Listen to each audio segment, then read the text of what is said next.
ஆதியாகமம் 12:8 வாசிக்க கேட்கலாம். Genesis 12:8. ஆதியாகமம் 12:8. பின்பவன் அவ்விடம் விட்டு பெயர்ந்து பெத்தேலுக்கு கிழக்கே இருக்கும் மலைக்கு போய் பெத்தேல் தனக்கு மேற்காகவும் ஆயி கிழக்காகவும் இருக்க கூடாரம் போட்டு அங்கே கர்த்தருக்கு ஒரு பலிபீடத்தை கட்டி கர்த்தருடைய நாமத்தை தொழுது கொண்டான். ஜெபிக்கலாம். பரிசுத்த ஆவியானவரே, ஆசீர்வதிக்கப்பட்ட மனமகிழ்ச்சியான பரிசுத்த ஓய்வு நாளுக்காக நன்றி. இந்த நாளை பரிசுத்தமாய் ஆசரிக்கும்படி கூறி தன் குஞ்சுகளை சேர்த்தது போல ஜனங்களை உமது கிருபையால் கூட்டி சேர்த்த கிருபைகளுக்காக நன்றி. ஆசானி உதடுகள் பரிசுத்தத்தை காக்கவும் அவன் வாயில் வேதத்தை தேடுவார்கள் எழுதி இருக்கிறது. தீர்ப்பானது விலையேறப்பட்டதை பிரித்தெடுத்தால் நீ கர்த்தருடைய நாமம் போல் இருப்பாய். ஆண்டவரே, நான் சிறுக இந்த தேவன் பெருகணும். ஞானிகளை வெட்கப்படுத்தும்படி பைத்தியமானங்களை அடிமைகளை எங்களை தெரிந்து கொண்டீர். நான் சிறுக இந்த தேவன் பெருகணும். மந்தியை காக்கக்கூடிய கொலைக்கக்கூடிய நாய்களாக எங்களை மாற்றுங்க. இயேசு நாமத்தில் கேட்கிறேன் ஜீவனுள்ள நல்ல பிதாவே, ஆமேன். ஆண்டவரும் இரட்சகருமாய் இயேசு கிறிஸ்துவின் இனிய நாமத்தில் உங்களை அன்புடன் வரவேற்கின்றேன். பூர்வ பிதாக்கள் கட்டின பலிபீடம் என்கின்ற தலைப்பில் கடந்த மாதம் பலிபீடங்களை குறித்து பரிசுத்த ஆவியானவர் உதவியோடு தியானித்து கொண்டு வருகிறோம். கடந்த மாதம் ஆபிரகாமுடைய பலிபீடங்கள் இல்லை, அது 5 பலிபீடங்கள். எத்தனை பலிபீடங்கள் சொல்லுங்க? அதை தியானித்து வருகிறோம். முதல் பலிபீடத்தை பார்த்தோம். இரண்டாவது பலிபீடத்தை நம்ம பார்க்க போகிறோம். வேதம் சொல்லுது, ஆண்டு கற்றுக் கொடுக்க விரும்புகிறார். ஒவ்வொரு நாளைக்கும் இப்போ ஒவ்வொரு மாதத்தில் இப்போ நீங்கள் இப்போ தேவனுடைய அனுபவங்களை கொண்டு அவர்கள் பலிபீடத்தை கட்டினார்கள். 5 பலிபீடங்கள் ஆபிரகாம் கட்டின 5 பலிபீடத்தில் இரண்டாவது பலிபீடத்தை நம்ம பார்க்கணும். வாசிங்க அந்த வசனத்தை. அவன் அவிடம் விட்டு பெயர்ந்து பெத்தேலுக்கு கிழக்கே இருக்கும் மலைக்கு போய் பெத்தேல் தனக்கு மேற்காகவும் ஆயி கிழக்காகவும் இருக்க கூடாரம் போட்டு அங்கே கர்த்தருக்கு ஒரு பலிபீடத்தை கட்டி கர்த்தருடைய நாமத்தை தொழுது கொண்டான். பெத்தேலுக்கும் ஆய்க்கும் இடைப்பட்ட இடத்தில் அங்கே ஒரு பலிபீடத்தை கட்டி தேவனை தொழுது கொண்டான். அப்போ அவர்களுடைய அனுபவத்தினால் பலிபீடங்களை கட்டி தேவனை ஆராதித்து தொழுது கொண்டு வந்தார்கள். இப்போ புதிய ஏற்பாடு காலத்தில் காணிக்கையை நம்ம தான், பலிபீடமும் நம்ம தான். இப்போ நீ பலிபீடம் கட்டாத பட்சத்தில் ஒரு நாளும் தேவன் உன் காணிக்கையை அங்கீகரிக்க மாட்டார். அதனால தேவன் சொல்றாரு, பெத்தேலுக்கும் ஆய்க்கும் இடைப்பட்ட காலத்தில். வேதத்தில் ஒரு வசனம் வருங்க, மதிக்கேடனே குருடனே எது முக்கியம், காணிக்கையா காணிக்கையை பரிசுத்தமாக்குகிற பலிபீடமா? இயேசு இடத்துல கேட்குறாங்க, அவர்களுக்கு தெரியல. அதனால தான் இயேசு சொல்றாரு, மதிக்கேடனே மதிக்கெட்டவனே இந்த காலவெளியில் இப்போ தேவன் இடைப்படுகிறார். காணிக்கையா காணிக்கையை பரிசுத்தமாக்குகிற பலிபீடமா? வாசிங்க. மத்தேயு 23:19. மதிக்கேடரே குருடரே எது முக்கியம், காணிக்கையோ காணிக்கையை பரிசுத்தமாக்குகிற பலிபீடமோ? அப்போ தேவன் சொல்லுகிறார், பெத்தேலுக்கும் ஆய்க்கும் இடைப்பட்ட இடத்தில் ஒரு பலிபீடத்தை ஆபிரகாம் கட்டினான். பெத்தேல்னா என்ன சொல்லுங்க? பெத்தேல்னா என்ன அர்த்தம் தெரியுமா? முதல் சோர்ஸ் இருந்தாங்க சொல்லக்கூடாது. பெத்தேல்னா என்ன யாருக்கா தெரியுமா? சொல்லுங்க பிரதர்ஸ். பெத்தேலோட அர்த்தம் என்ன தெரியாதா? தெரிஞ்சு சொல்லுங்க சத்தமா. தேவனுடைய கூடாரம். ஓகே, நீங்க யாரும் சொல்லுங்க. கரெக்டு தான். ஆனால் இன்னும் முதல் சர்வீஸ் இருந்தாங்க சொல்லக்கூடாது. கரெக்டு, நீங்கள் முதல் சர்வீஸ் இருந்தீங்களா? Very good. பெத்தேல் தேவனுடைய வீடு, தேவனுடைய கூடாரம், எல்லாம் ஒன்று தான். கரெக்டு தான். ஆயினா என்ன? ஆயினா என்ன தெரியுமா? இன்ட்ராக்ஷன், இடைப்படணும். நான் பாட்டு பேசிகிட்டே போகலாம், நீங்கள் பாட்டு மண்டையாட்டினே இருக்கலாம். இல்லை, நான் 4 கேள்வி கேட்கணும், நீங்கள் பார்த்து கரெக்டாக இல்லைன்னு சொல்லணும். உட்காருங்க, முன்னாடி உட்காருங்க. ஆயினா என்ன? எல்லாம் இங்கே கவனிங்க. ஆயினா என்ன தெரியுமா? நீங்கள் யாரும் சொல்லுங்கள். ஆயினா என்ன தெரிஞ்சுக்க சொல்லுங்கள். பெத்தேல் தேவனுடைய வீடு, தேவனுடைய கூடாரம். ஆயினா போராட்டங்கள். அப்போது ஆசீர்வாதத்துக்கும் போராட்டத்துக்கும் மத்தியில் ஒரு பலிபீடத்தை கட்டினான். விளங்குதா இந்த கால வேளையில்? அப்போ எந்த அளவுக்கு உனக்கு போராட்டங்கள் உண்டோ அந்த அளவுக்கு ஆசீர்வாதங்கள் உண்டு. அல்லையா? எல்லாம் கவனிங்க நல்லா. எந்த அளவுக்கு உனக்கு போராட்டங்கள் உண்டோ அந்த அளவுக்கு உனக்கு ஆசீர்வாதங்கள் உண்டு.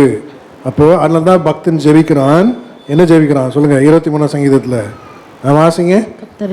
என் சத்துருக்களுக்கு முன்பாக எனக்கு ஒரு பந்தி ஏற்படும். எவ்வளவு சத்துருக்கள் அதிகமாக இருக்கிறாங்களோ அவ்வளவு அதிகமாக தேவன் பந்தியை ஏற்படுத்த போகிறார்.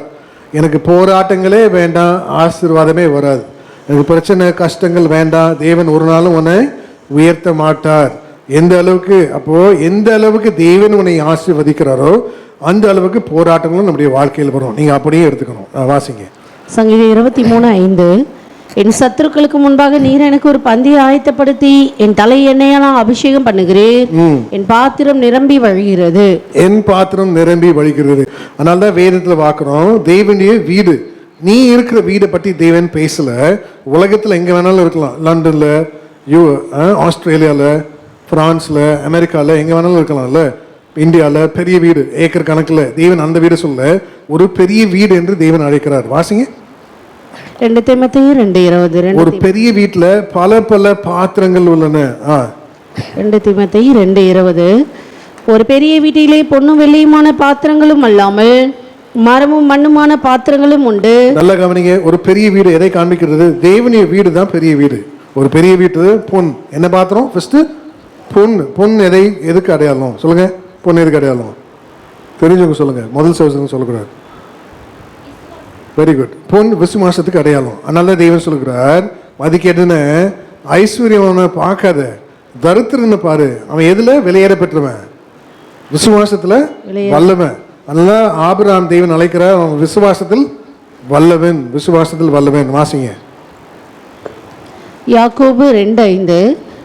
என் பிரியமான சகோதரரே கேளுங்கள், தேவன் இவ்வுலகத்தில் தரித்திரரை விசுவாசத்தில் ஐஸ்வர்யவான்களாகவும். தரித்திரரை விசுவாசத்தில் ஐஸ்வர்யம். தரித்திரம் அப்படின்னா ஏழையா இருக்கிறான், அவனுக்குன்னு உதவி செய்ய யாரும் இல்லை.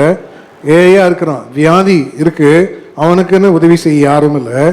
ஏழையா இருக்கிறான், பல தேவைகள் உண்டு, வருமானம் கை அளவு தான், சொற்ப காசு தான், ஏழையா இருக்கிறான். ஆனால் தேவன் அவர்களை பார்த்து சொல்றாரு, அதனால பொற்பாத்திரம். பொற்பாத்திரம். அதனால தான் தேவன் பாருங்க, மத்தேயுல வாசிங்க 5ஆம் அதிகாரத்துல, ஆவியில் எளிமை உள்ளவர்கள் பாக்கியவான்கள். Blessed are the poor in spirit. English Bible யாரா இருக்கீங்கன்னா வாசிங்க. தமிழ் வாசிங்க ஃபர்ஸ்ட். இங்கிலீஷ் பைபிள் யார்ட்ட இருக்கு? மத்தேயு 5:3. ஆவியில் எளிமையுள்ளவர்கள் பாக்கியவான்கள், பரலோக ராஜ்யம் அவர்களுடையது. இது யூடியூப்ல போடுங்க, நான் சொல்றது. Blessed are the poor in spirit. ஆவியில் எளிமை. எளிமைனா என்ன? புவர். புவர் எளிமை. எளிமை புவர். ஒண்ணுமே இல்லை, அவனுக்குன்னு ஒண்ணுமே இல்லை, தேவனே சார்ந்து இருக்கிறான் இல்ல. விசுவாசம். ஆனா ஒரு பெரிய வீட்டுல விசுவாசம், அதான் பொறுப்பாத்தணும். அடுத்தது வாசிங்க 2 தீமோத்தேயு 2:2. ஒரு பெரிய வீட்டிலே பொன்னும் வெள்ளியுமான பாத்திரங்களும் அல்லாமல். வெள்ளி பாத்திரம். யாரு வெள்ளி பாத்திரம்? வாசிங்க ஆதியாகமம். யோசேப்பு பானை பண்ண பாத்திரம். என்ன பாத்திரம்? யோசேப்பு பெரிய அதிபதியா தேவன் உயர்த்தி விட்டார் இல்ல, பெரிய அரியணைய மேல ஏற்றி அவனை ஆசீர்வதித்து விட்டார். பெரிய ஆசீர்வாதம். அவன் என்ன பாத்திரம்? யோசேப்பு பானை பண்ண பாத்திரம் எது? வாசிங்க ஆதியாகமம் 44:2. இளையவனுடைய சாக்கின் வாயிலே வெள்ளி பாத்திரமாகிய என் பான பாத்திரத்தையும் தானியத்துக்கு அவன் கொடுத்த பணத்தையும் போடு என்று கட்டளையிட்டான். வெள்ளி பாத்திரமாகிய என் பான பாத்திரத்தையும் தானியத்துக்கு அவன் கொடுத்த பணத்தையும் போடு என்று கட்டளையிட்டான். என்ன பாத்திரம்? வெள்ளி பாத்திரம். ஃபர்ஸ்ட் அப்படின்னா விசுவாசம். ரெண்டாவது வெள்ளினா என்ன? வெள்ளி எதை காண்பிக்கிறது? பரிசுத்தம். பரிசுத்தம் இவைகள் இருக்கு. இதான் ஒரு பெரிய வீட்டுல இவைகள் இருக்கு. அதுவும் இல்லாம என்ன பார்த்துருக்கு? மரமும் மண்ணுமான. மரம் மண்ணு. மரம்னா என்ன? எப்ப பார்த்தாலும் மரம் ரொம்ப உறுதியான பாத்திரம், கனத்துக்குரிய பாத்திரம் அல்ல. ஆவிக்குரிய அர்த்தம் என்ன? மரம் கீழே பட்ட பட்டுன்னு உடஞ்சிரும். வெள்ளி தங்க மாதிரி கிடையாது. மண்ணுன்னு மண்ணில் ஒரு பாத்திரம் பண்ணா திரும்ப பட்டின் தட்டினா உடஞ்சிரும். பார்த்துருக்கீங்களா? சின்ன சின்ன விஷயத்துக்கெல்லாம் பட்டு பட்டுன்னு கோவம் வந்துடும். அந்த பொறுமை இருக்காது, அந்த தாழ்மை இருக்காது, அந்த பணிவு இருக்காது. இப்படி திரும்பினா பட்டுன்னு உடஞ்சிரும். அந்த பிரதர் முறைச்சிட்டாரு, இந்த சிஸ்டர் என்கிட்ட பேசல, ஊழியத்துக்கு நான் வரமாட்டேன், பாஸ்டர் சொல்லிட்டாரு. இது மண்ணு பாத்திரம் இல்லை. எவைகளாக இருந்தாலும் கனத்துக்குரிய பாத்திரம். அப்படின்னா படித்தவங்க வந்திருப்பாங்க, படிக்காதவனும் வந்திருப்பான். 1 லட்சம் 2 லட்சம் சம்பாதிக்கிறவங்க வருவாங்க, 10,000 2,000 சம்பாதிக்கிறவங்க, 20,000 சம்பாதிக்கிறவங்க வருவாங்க. இன்னும் இல்லை காசு வருமானம் இல்லை ஏயும். அதனால தான் ஒரு பெரிய வீட்டில் பொண்ணு வெள்ளி பாத்திரங்கள் அல்லாமல் மர மண்ணு பாத்திரங்கள் உண்டு. வாசிங்க அவைகளில் சிலர் கனத்திற்கும் சிலது கனவீனத்துக்குமானவைகள். ஆகையால் ஒருவன் இவைகளை விட்டு தன்னை சுத்திகரித்துக் கொண்டால், இவைகளை விட்டு நீ சுத்திகரித்துக் கொண்டால், என்ன ஸ்தானத்துல தேவன் அழைக்கிறாரோ இவைகளை விட்டு நீ சுத்திகரித்துக் கொண்டால், வாசிங்க தன்னை சுத்திகரித்துக் கொண்டால் அவன் பரிசுத்தமாக்கப்பட்டதும் எஜமானுக்கு உபயோகமானதும் எந்த நற்கிரியைக்கும் ஆயத்தமாக்கப்பட்டதுமான கனத்துக்குரிய பாத்திரமாய் இருப்பான். எந்த நல்ல கிரியைக்கு ஆயத்தமாக்கப்பட்ட கனத்துக்குரிய பாத்திரம். அப்ப தேவன் அழைக்கிறார் இந்த காலவேளையில. ஆபிரகாம் கட்டின பலிபீடம், பெத்தேலுக்கும் ஆயிக்கும் இடைப்பட்ட ஒரு பெரிய வீடு இல்ல. அப்போ பெத்தேல் என்பது தேவனுடைய ஆசீர்வாதத்துக்குரிய வீடு, ஆயி என்பது போராட்டம். அப்போ நம்முடைய வாழ்க்கையில எண்ணற்ற போராட்டங்கள் வந்தாலும் ஒரு நாளும் உன் இயேசுவை நீ மறுதளிக்க கூடாது. வாயில இயேசுவை மறுதளிக்க கூடாது. அதனால பெத்தேலுக்கும் ஆய்க்கும் இடைப்பட்டு கட்டுகிற பலிபீடங்கள். நீ வாயை திறந்து மறுதளிக்கும் போது, ஆண்டவரே என் பலவீனம் என்னால் முடியலன்னு சொல்லும் போது, ஆண்டவரே இல்லை, அதனால தேவன் சொல்கிறார், இனி நீ பலவான் என்று என்ன பண்ணாங்க சொல்லுவாயாக. பலவீனம் இல்லை, எல்லா மனுஷருக்கும் ஒரு பலவீனம் உண்டு தான். எல்லா மனுஷருக்கும் போராட்டங்கள் உண்டு தான். எல்லா மனுஷருக்கும் உபத்திரவம் கஷ்டங்கள் உண்டு தான் இல்லைன்னு கிடையாது. இல்லைன்னா மனுஷனாவே வாழ முடியறதுக்கு. அதனால தான் தேவன் சொல்லுகிறார், இனி நீ பலவான் பலவீனன் என்று உன் வாயில நீ சொல்லக்கூடாது. அப்போ உன் ஆசீர்வாதத்துக்குரிய தடையே உன்னுடைய வாய். அதனால வாய் ஒரு நல்ல என்னது சொல்லுங்க, ஆரோக்கியம் உள்ள நாவு எங்கே வரும்? ஆரோக்கியம் உள்ள நாவு நீதிமொழியில் வரும். இதை ஃபர்ஸ்ட் வாசிங்க. ஃபர்ஸ்ட் யோவேல் 3:10. யோவேல் 3:10.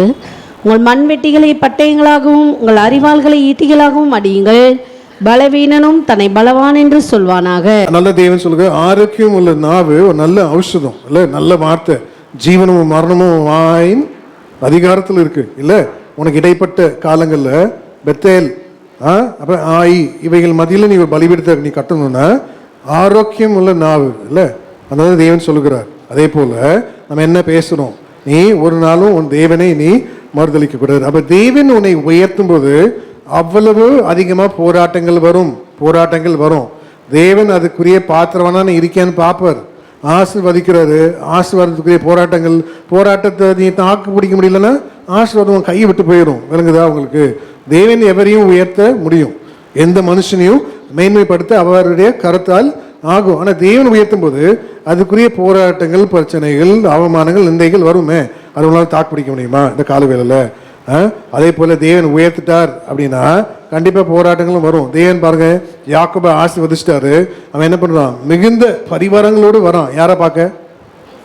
ஈசா பார்க்க வரான். ஈசா எப்படி யாக்கோபை எதிர்த்து வந்து சந்தித்தான்? எத்தனை பேரோட? 400 பேரோட. ஆசீர்வாதம் நிறைவா கைக்கு வந்துருச்சு. ஆனா எத்தனை பேரோட எதிர்பட்டு வந்து சந்தித்தான் வாசிங்க? 400 பேர். அதனால ஆசீர்வாதம் தேவன் நிறைவா வந்துருச்சு. ஒரு வீடை கட்டிட்டோம், ஒரு கார் வாங்கிட்டோம், சபைக்கு தூணா இருக்கிறோம், யாரும் பரியாசம் பண்ணல, எல்லாம் நல்லதுதான். ஆனா தேவன் இடைப்படுகிறார், நீ அப்பொழுதுதான் நீ ஜாக்கிரதையா இருக்கணும். தேவனை உயர்த்தி விட்டார், நீ அப்பொழுதுதான் நீ அதிக எச்சரிக்கையா இருக்கணும். தேவன் உயர்த்துற நேரம் வந்துருச்சு, நீ அப்போதான் நீ இன்னும் என்ன பண்ணணும்? அதிக ஜாக்கிரதையா இருக்கணும். வாசிங்க. அப்போ 400 பேர் இவைகளை கொண்டு. அப்ப பெத்தேல் ஆய். அப்ப பெத்தேல்னா தேவனுடைய ஆசீர்வாதங்கள் தங்கும் இடம், தேவனுடைய அப்பன் தங்கும் இடம் பெத்தேல். ஆயினா போராட்டம். தேவன் சொல்லுகிறார், வாசிங்க, துன்பப்பட்டால் நீ ஜெபம் பண்ண கடவாய். அதை எடுத்துட்டு இதை வாசிங்க. பாருங்க, எல்லாருடைய வாழ்க்கையிலும் துன்பங்கள் வரும். துன்பப்பட்டால் நீ ஜெபம் பண்ண கடவாய். ஜெபிக்கணும். போராட்டம் அப்படி ஒரு மனுஷனுடைய வாழ்க்கையில வந்துச்சுன்னா நீ ஜெபிக்கிறவனா நீ மாறிவிடணும். அதான் ஃபர்ஸ்ட் ஆண்டவர் கற்றுக் கொடுக்க விரும்புகிறார். வாசிங்க. யாக்கோபு 5:13. உங்களில் ஒருவன் துன்பப்பட்டால் ஜெபம் பண்ண கடவன், ஒருவன் மகிழ்ச்சியாயிருந்தால் சங்கீத பாட கடவன்.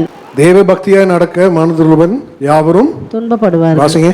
தேவ பக்தியா நீ பரிசுத்தமா வாழ நீ பிரயாசப்படும் போது, ஆண்டவரே தேவனுக்காக பிரியமான பலிகள் செலுத்துவேன் என்று நீ பொருத்தனை செய்யும் போது கண்டிப்பா உன்னை தேடி துன்பம் வரும் இல்ல. அதுக்கு நல்லா உங்களுக்கு விளங்குதா? நீ பரிசுத்தமா வாழ்றேன், நீ ஒரு பொருத்தனை செய்யற, நான் ஒரு நாளைக்கு 10 அதிகாரம் படிக்கிறேன், இன்னிலேருந்து நான் 1 மணி நேரம் ஜெபிக்கிறேன், உனக்கு தான் பிரச்சனை, போராட்டங்கள் வரும்.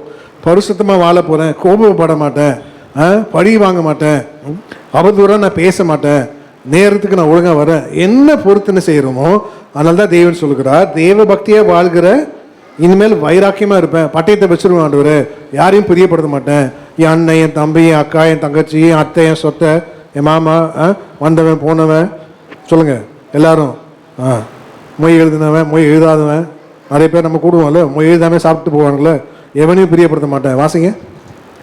2 தீமோத்தேயு 3:12.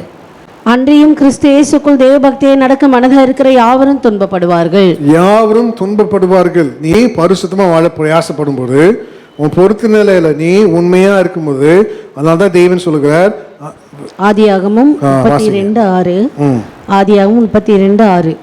அந்த ஆட்கள் யாக்கோபிடத்திற்கு திரும்பி வந்து, நாங்கள் உம்முடைய சகோதரனாகிய ஏசாவிடத்துக்கு போய் வந்தோம், அவரும் 400 பேரோடு உம்மை எதிர்கொள்ள வருகிறார் என்றார்கள். நீ பெற்ற ஆசீர்வாதத்தை மறுதலிக்கும்படி எதிர்பட்டு வருவான். யார் எதிர்பட்டு வந்தா? ஏசா வருகிறது போல நீ நிறைவா 2 பரிவாரங்களை கொண்டு என்ன பண்றான்? பார்க்க ஆயத்தமா இருக்கிறான். ஆனா என்ன பண்றதுக்கு யார் வரா? ஏசா ஒரு வாட்டி ஆணையிட்டான், ஒரு நாள் உன்னை என்ன பண்ணுவேன்? கண்டிப்பா கொலை செய்வேன் இல்ல. அதனால தான் நீ பெற்ற ஆசீர்வாதங்களை மறுதளிக்கும்படி உனக்கு போராட்டங்கள் வரும். பெத்தேல்னா தேவனுடைய அப்போ ஆசீர்வாதங்கள் தங்கும் வீடு, ஆயினா போராட்டங்கள். அப்போ இடைப்பட்ட இடத்தில் நீ ஒரு பலிபீடத்தை கட்டணும் இந்த காலவேளையில். அதனால தான் தேவன் ஆவியான போதிக்கிறார். அப்போ எண்ணற்ற துன்பங்கள், அவமானங்கள், நிந்தைகள், கஷ்டங்கள், போராட்டங்கள் வரும்போது உன் சத்துருவுக்கு விரோதமாக ஆவியானவர் ஒரு கொடியை ஏற்றுவார். நீ விசுவாசிக்கணும். வாசிங்க, ஆவியானவர் கொடியேற்றுவார். எப்போ கொடியேற்றுவார்? எப்போ நீ போராட்டங்களை நீ தேவனுக்காக வைராக்கியமா சந்திக்கும் போது தேவன் கொடியேற்றுவார். வாசிங்க சங்கீதம் 20:5. நாங்கள் உமது ரட்சிப்பினால் மகிழ்ந்து எங்கள் தேவனுடைய நாமத்திலே கொடியேற்றுவோம், உமது வேண்டுதலையெல்லாம் கர்த்தர் நிறைவேற்றுவாராக. பாருங்க, தேவனுடைய நாமத்தில் நாங்கள் கொடியேற்றுவோம். அப்போ பெத்தேல்னா என்ன? தேவனுடைய அப்பன் தங்கும் வீடு. வேதம் சொல்லுது, நியாயாதிபதிகள் நியாயம் விசாரிக்கும் நாட்களில் தேசத்தில் ஒரு பஞ்சம் உண்டாயிற்று. பெத்லேம்ல எப்படி பஞ்சம் வந்துச்சு? இந்த கால வேலையெல்லாம் கற்றுக்கொள்ளுங்க. நியாயாதிபதிகள் நியாயம் விசாரிக்கும். வாசிங்க ரூத் 1:1. நியாயாதிபதிகள் நியாயம் விசாரித்து வரும் நாட்களில் தேசத்திலே பஞ்சம் உண்டாயிற்று. நியாயாதிபதிகள் நியாயம் விசாரிக்கும் நாட்களில் தேசத்தில் பஞ்சம் உண்டாயிற்று. தேசம் வேறு வருஷம் சொல்லுது. எது தேசம் சொல்லுங்க?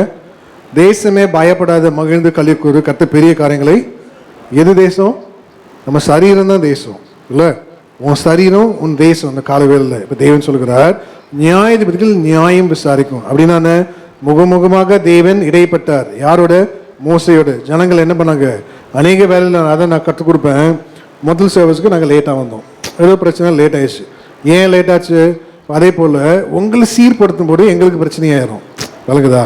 யாரை சீர்படுத்தும் போது உங்களில் இல்லை, நீங்கள் உங்களுக்கு பிரச்சனை வராது, எங்களுக்கு தான் பிரச்சனை வந்துடும் இல்லை. பரிசுத்தமாரு, எழும்பி ஜெபி, வேதத்தை வாசி, முழங்கால் போடு, தேவனுக்கு உண்மையாரு, பிரியமான பலிகள் செலுத்துங்க, தேவனுக்கு பிரியமில்லாதது செய்யாதீங்க. உங்களை கண்டிக்கும் போது நம்ம என்ன ஆயிரும்? வெள்ளைச்சட்டை போட்டாதானே தெரியும் கரையாதான்னு அழுக்காதான்னு, வெள்ளை பேண்ட் போடாதுன்னு தெரியாதுல்ல. கேட்டு பாருங்க, அவங்க அழுக்குனான்னு என்னன்னு தெரியாது. நீ பரிசுத்தமாக வாழ நீ பிரயாசப்படும் போது தான் நீ எவ்வளோ அசுத்தமாக இருக்கேன்னு தேவன் காண்பித்து கொடுப்பார் இல்லை. நீ பிரயாசம் நீ படணும். அதனால தான் தேவன் சொல்லுகிறார். பாருங்க, பஞ்சம் எங்கே வந்துருச்சு? பஞ்சம் பெத்லேமில் பஞ்சம். பெத்லேமில் பஞ்சம். என்ன பஞ்சம்? அப்பத்துக்கு பஞ்சம். இப்போ அடுத்தவங்களை பெத்லேம் தேவன் தங்கும் இடம், கர்த்தருடைய ஆசீர்வாதம் தங்குற இடத்துல என்ன பஞ்சம்? ஏன் பஞ்சம் வந்துச்சு? ஏன் பஞ்சம் வந்துச்சு சொல்லுங்க? மோசே பாருங்க, ஜனங்களை நடத்தும் போது இப்போ தேவன் சொல்லி விடுவார். என்ன சொல்லுவார்? இந்த காரியத்தை குறித்து நீ இனிமேல் என்கிட்ட பேசாத. ஆண்டவரே, அந்த கானான் தேசத்தை பார்க்க ஆவலாம் இருக்கிறேன். ஆண்டு என்ன பண்ணுவார்? உங்கள் நிமித்தம். யார் நிமித்தம்? உங்கள் நிமித்தம் என்ன விடலடா. உங்களை வச்சு நான் சபையை நடத்தி கடைசியில் நான் என்ன பண்ண முடியல. ஆண்டு வச்சுருந்தாரு சியோனுக்கு போகணுன்னு, அடுத்த வச்சுருந்தாரு புதிய எருசலேம்னு, கடைசியில் புதிய பூமிக்கு வந்துட்டேன். எங்கே வந்துட்டேன்? உங்களை சீர்படுத்துறேன்னு சொல்லி செமிட்டி மேலே செமிட்டியில் அடித்து கடுமையாக பேசி கடைசியில் நான் என்ன பண்ணிட்டேன்? பிரச்சனை ஆகிட்டேன். வாசிங்க உபாகமம் 3:26. உபாகமம் 3:26. கர்த்தர் உங்கள் நிமித்தம் என்மேல் கோபம் கொண்டு எனக்கு செவி கொடாமல் என்னை நோக்கி, போதும், இனி இந்த காரியத்தை குறித்து என்னோடு பேச வேண்டாம். எவ்வளோ கஷ்டம் இல்லை? இந்த காரியத்தை குறித்து என்னோட பேச வேண்டாம். தேவன் சொல்லிட்டார், இந்த காரியத்தை குறித்து என்னோட பேசாத. அப்படின்னா என்ன? யாருக்கு பஞ்சம்? மோசைக்கு பஞ்சம் ஆயிடுச்சு இல்லை. நியாயம் விசாரிக்கிறார் தேவன், நியாயம் விசாரிக்கிறார். அந்த வருஷம் திருப்பி வாசிங்க. நியாயம் விசாரிக்கும் நாட்களில் வாசிங்க ரூத் 1:1. நியாயாதிபதிகள் நியாயம் விசாரிக்கும் நாட்களிலே தேசத்திலே பஞ்சம் உண்டாயிற்று. அப்போ மோசை கொண்டு தேவன் இடைப்பட்டார், ஜனங்கள் முறுமுறுத்தார்கள். நல்லா கற்றுக்கொள்ளுங்க. அதனால்தான் சில வேலையில் நல்ல ஊழியக்காரர் இருப்பார், வெளியே வேற பிரசங்கியாரை கொண்டு வருவார். வெளியே வேற பிரசங்கியார். நாங்கள் நிறைய வேற ஊழியத்துக்கு போவோம், வேற சர்ச். அவர் பேச முடியாதெல்லாம் ஆண்டு வெளி ஊழியக்காரனை வச்சு பேசிடுவார். அவருக்கே தெரியாது இடைப்பட்ட நாட்கள் இல்லை. இப்போ மோசை போயாச்சு, பார்த்துட்டு யார் வருவா? யோசுவா இல்லை. யோசுவா ஊழியக்காரர். அப்புறம் யோசுவாவும் போயாச்சு, அப்புறம் வேற யார் வருவா? இல்லைங்க, நியாயாதிபதிகள் நியாயம் விசாரிக்கிறார். ஏன் நியாயம் விசாரிக்கிறார்? தேவன் பாருங்க, வாசிங்க நியாயாதிபதிகள். அப்பப்போ முரட்டாட்டம், அப்பப்போ பிரச்சனை, அப்பப்போ வாக்குவாதம், அப்பப்போ கலாட்டா, அப்பப்போ என்ன பண்ணுது?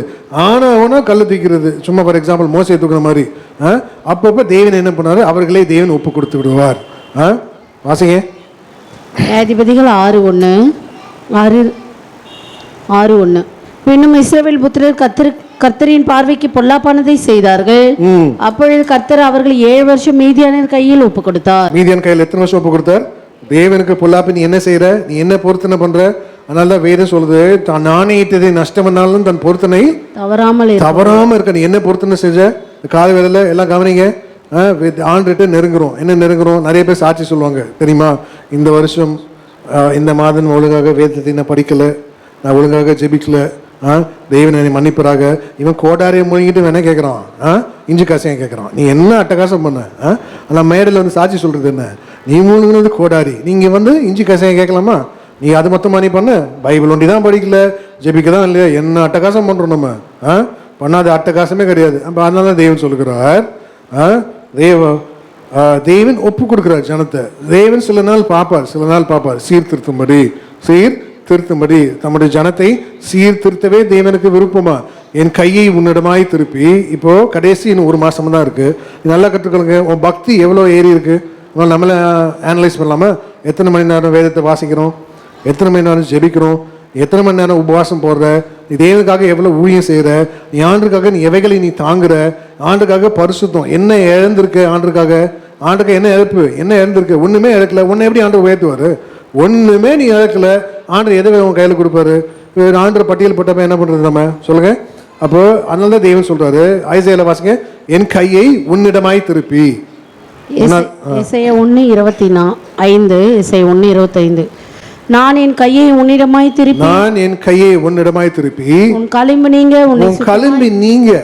உன்னை சுத்தமாய் புடமிட்டு உன் ஈயத்தை எல்லாம் நீக்கி. இந்த ஒரே மாசத்துல நான் பண்ண போறேன்றார். இந்த 1 மாசத்துல, ஏன் புதிய வருஷத்துல, அப்பதான் உங்களுக்கு நிறைவான ஆசீர்வாதம் வரும். இந்த புதிய மாசத்துல என்ன? வெறும் சீர்திருத்தம் தான். ஒன்லி என்ன? ரெஃபர்மேஷன். ஒன்லி, நோ மோர் ஆசீர்வாதம்.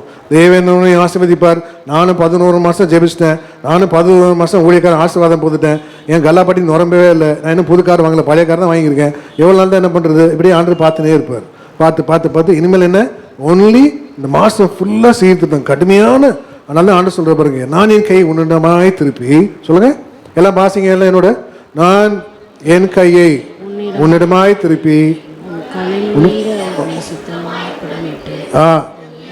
உயிர்த்தை எல்லாம் நீக்குவேன். அப்பதான் ஆசீர்வாதம் வரும். இந்த புதிய வருஷத்துல இன்னும் 1 மாசம், அப்பதான் ஆசீர்வாதங்கள் வரும். இல்லைன்னா வரவே வராது. நீ நல்லா நினைச்சுக்கோங்க, என்ன வேணாலும் பண்ணலாம். அப்படின்னா நீ தேவனுக்காக ஊழியமே பண்ணாலும். அதனால தான் தேவன் சொல்லுகிறார், நான் பரிசுத்தராய் இருக்கிறது போல உங்கள் நடக்கை எல்லாவற்றிலும் பரிசுத்தராய் இருங்கள்.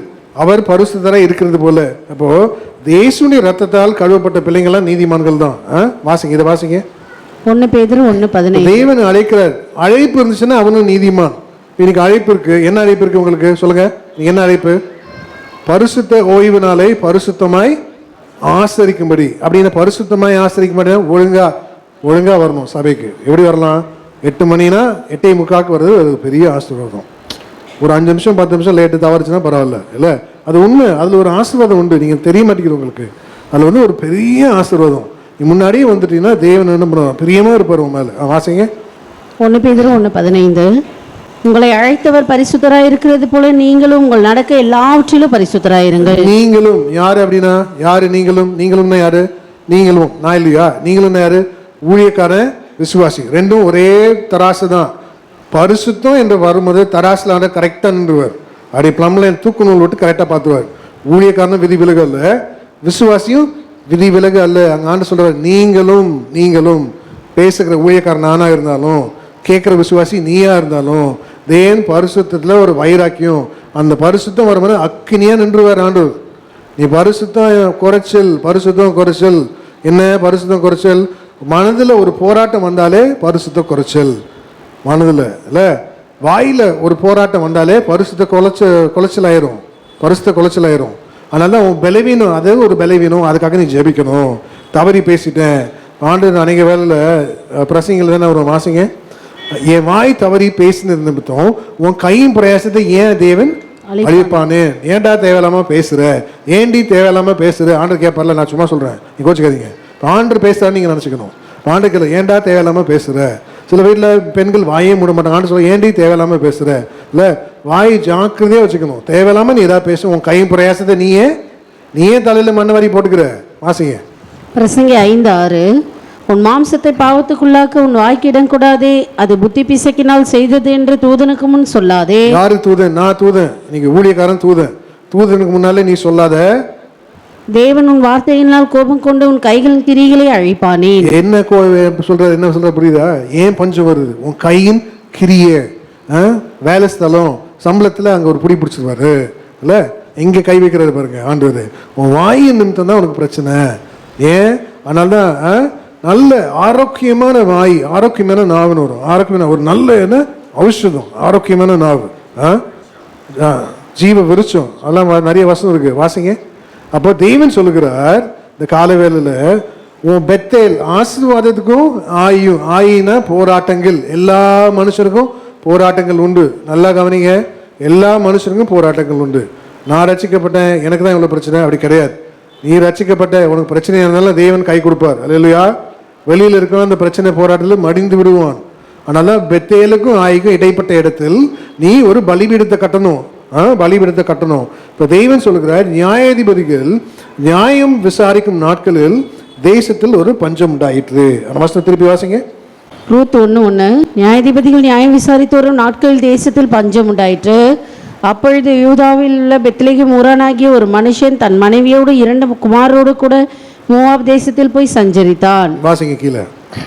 அந்த மனுஷன் பேர் எலிமெலெக்கு. அந்த மனுஷன் பேர் எலிமெலெக்கு. அவன் மனைவியின் பேர் நகோமி.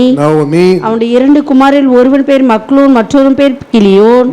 யூதாவில் பெத்லெகேம் ஊரானாகிய எப்பிராத்தாராகிய அவர்கள் மோவாப் தேசத்திற்கு போய் அங்கே இருந்து விட்டார்கள். மோவாப் தேசம் என்ன? தேவன் சபிக்கப்பட்ட தேசத்துக்கு நீ போலாமா? தேவன் நியாயம் விசாரிக்கும் போது நீ அதை விட்டு போலாமா? தேவன் நியாயம் விசாரிக்கிறார். ஏன் நியாயம் விசாரிக்கிறார்? தீராத வியாதி. ஏன் நியாயம் விசாரிக்கிறார்? தீராத பிரச்சனை. ஏன் வறுமை உன் வாழ்க்கையில், உன் குடும்பத்தில் ஒரு இலைப்பாறுதல் இல்லை, சந்தோஷமே இல்லை வீட்டில். ஏன்? நல்ல வேலை இல்லை. நல்ல வேலை இருந்தாலும் வட்டி தான் ஜாஸ்தியாகுது. ஏன்? இதெல்லாம் தேவன் நியாயம் விசாரிக்கும் போது எல்லாம் தேவன் நியாயம் விசாரிக்கிறார். நியாயம் விசாரிக்கும் போது நீ தேவனுடைய கருத்தில் நீ அடங்கி இருக்கணும். இவங்க என்ன பண்ணாங்க? தேவன் நியாயம் விசாரிக்கிறான்னு சொல்லி அந்த இடத்த விட்டு எங்கே போயிடுவாங்க? பெத்லெகேம் என்று மோவாப். மோவாப் சபிக்கப்பட்ட பூமி. யாரு மோவாப்? யார் மோவாப்? சொல்லுங்க, யார் மோவாப்? நீ ஊழியக்காரன் பேசக்கூடாது. யார் மோவாப்? யாரோட பிள்ளைங்க மோவாப்? சொல்லுங்க, யாரோட பிள்ளைங்க மோவாப்? யார் சொன்னா? சொல்லணும், அது மாதிரி யாராவது சொல்லணும். இப்போ நாங்களே சொன்னான்னு சும்மா. Very good. லோத்தோட பிள்ளை. இவங்க சபிக்க 10 தலைமுறைக்கு அவங்களுடைய ஆலயத்துக்குள்ள தேவன் வரக்கூடாதுன்னு தேவன் ஆணையிடுவார். வாசிங்க. 10 தலைமுறைக்கு அம்மன் புத்திரரும் மோவாப் புத்திரரும் தேவனுடைய பரிசுத்த ஆலயத்துக்குள்ள வரவே கூடாது. 10 தலைமுறை. இப்போ தேவன் சொன்ன பிறகு இவன் எங்கே போயிட்டான்? மோவாப் தேசத்துக்கு போயிட்டான். பாருங்க எவ்வளோ கொழுப்பு இருக்கும் பாருங்க. நவமி போலாமா? நவமினா என்ன? அவருடைய அர்த்தம் என்ன? நவமினா அர்த்தம் என்ன சொல்லுங்க?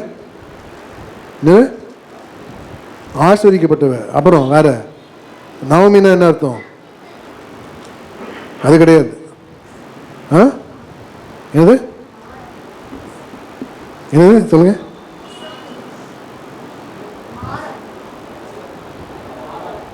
இல்லை, அது கிடையாது. நவமினா என்ன? நவமினா டிலைட், சந்தோஷம். நவமியோட அர்த்தம் என்ன? சந்தோஷம். ஆனால் வாசிங்க, இதை வாசிங்க. எதில் வரும்? 10 தலைமுறைக்கு உள்ள தேவன் விட மாட்டார்.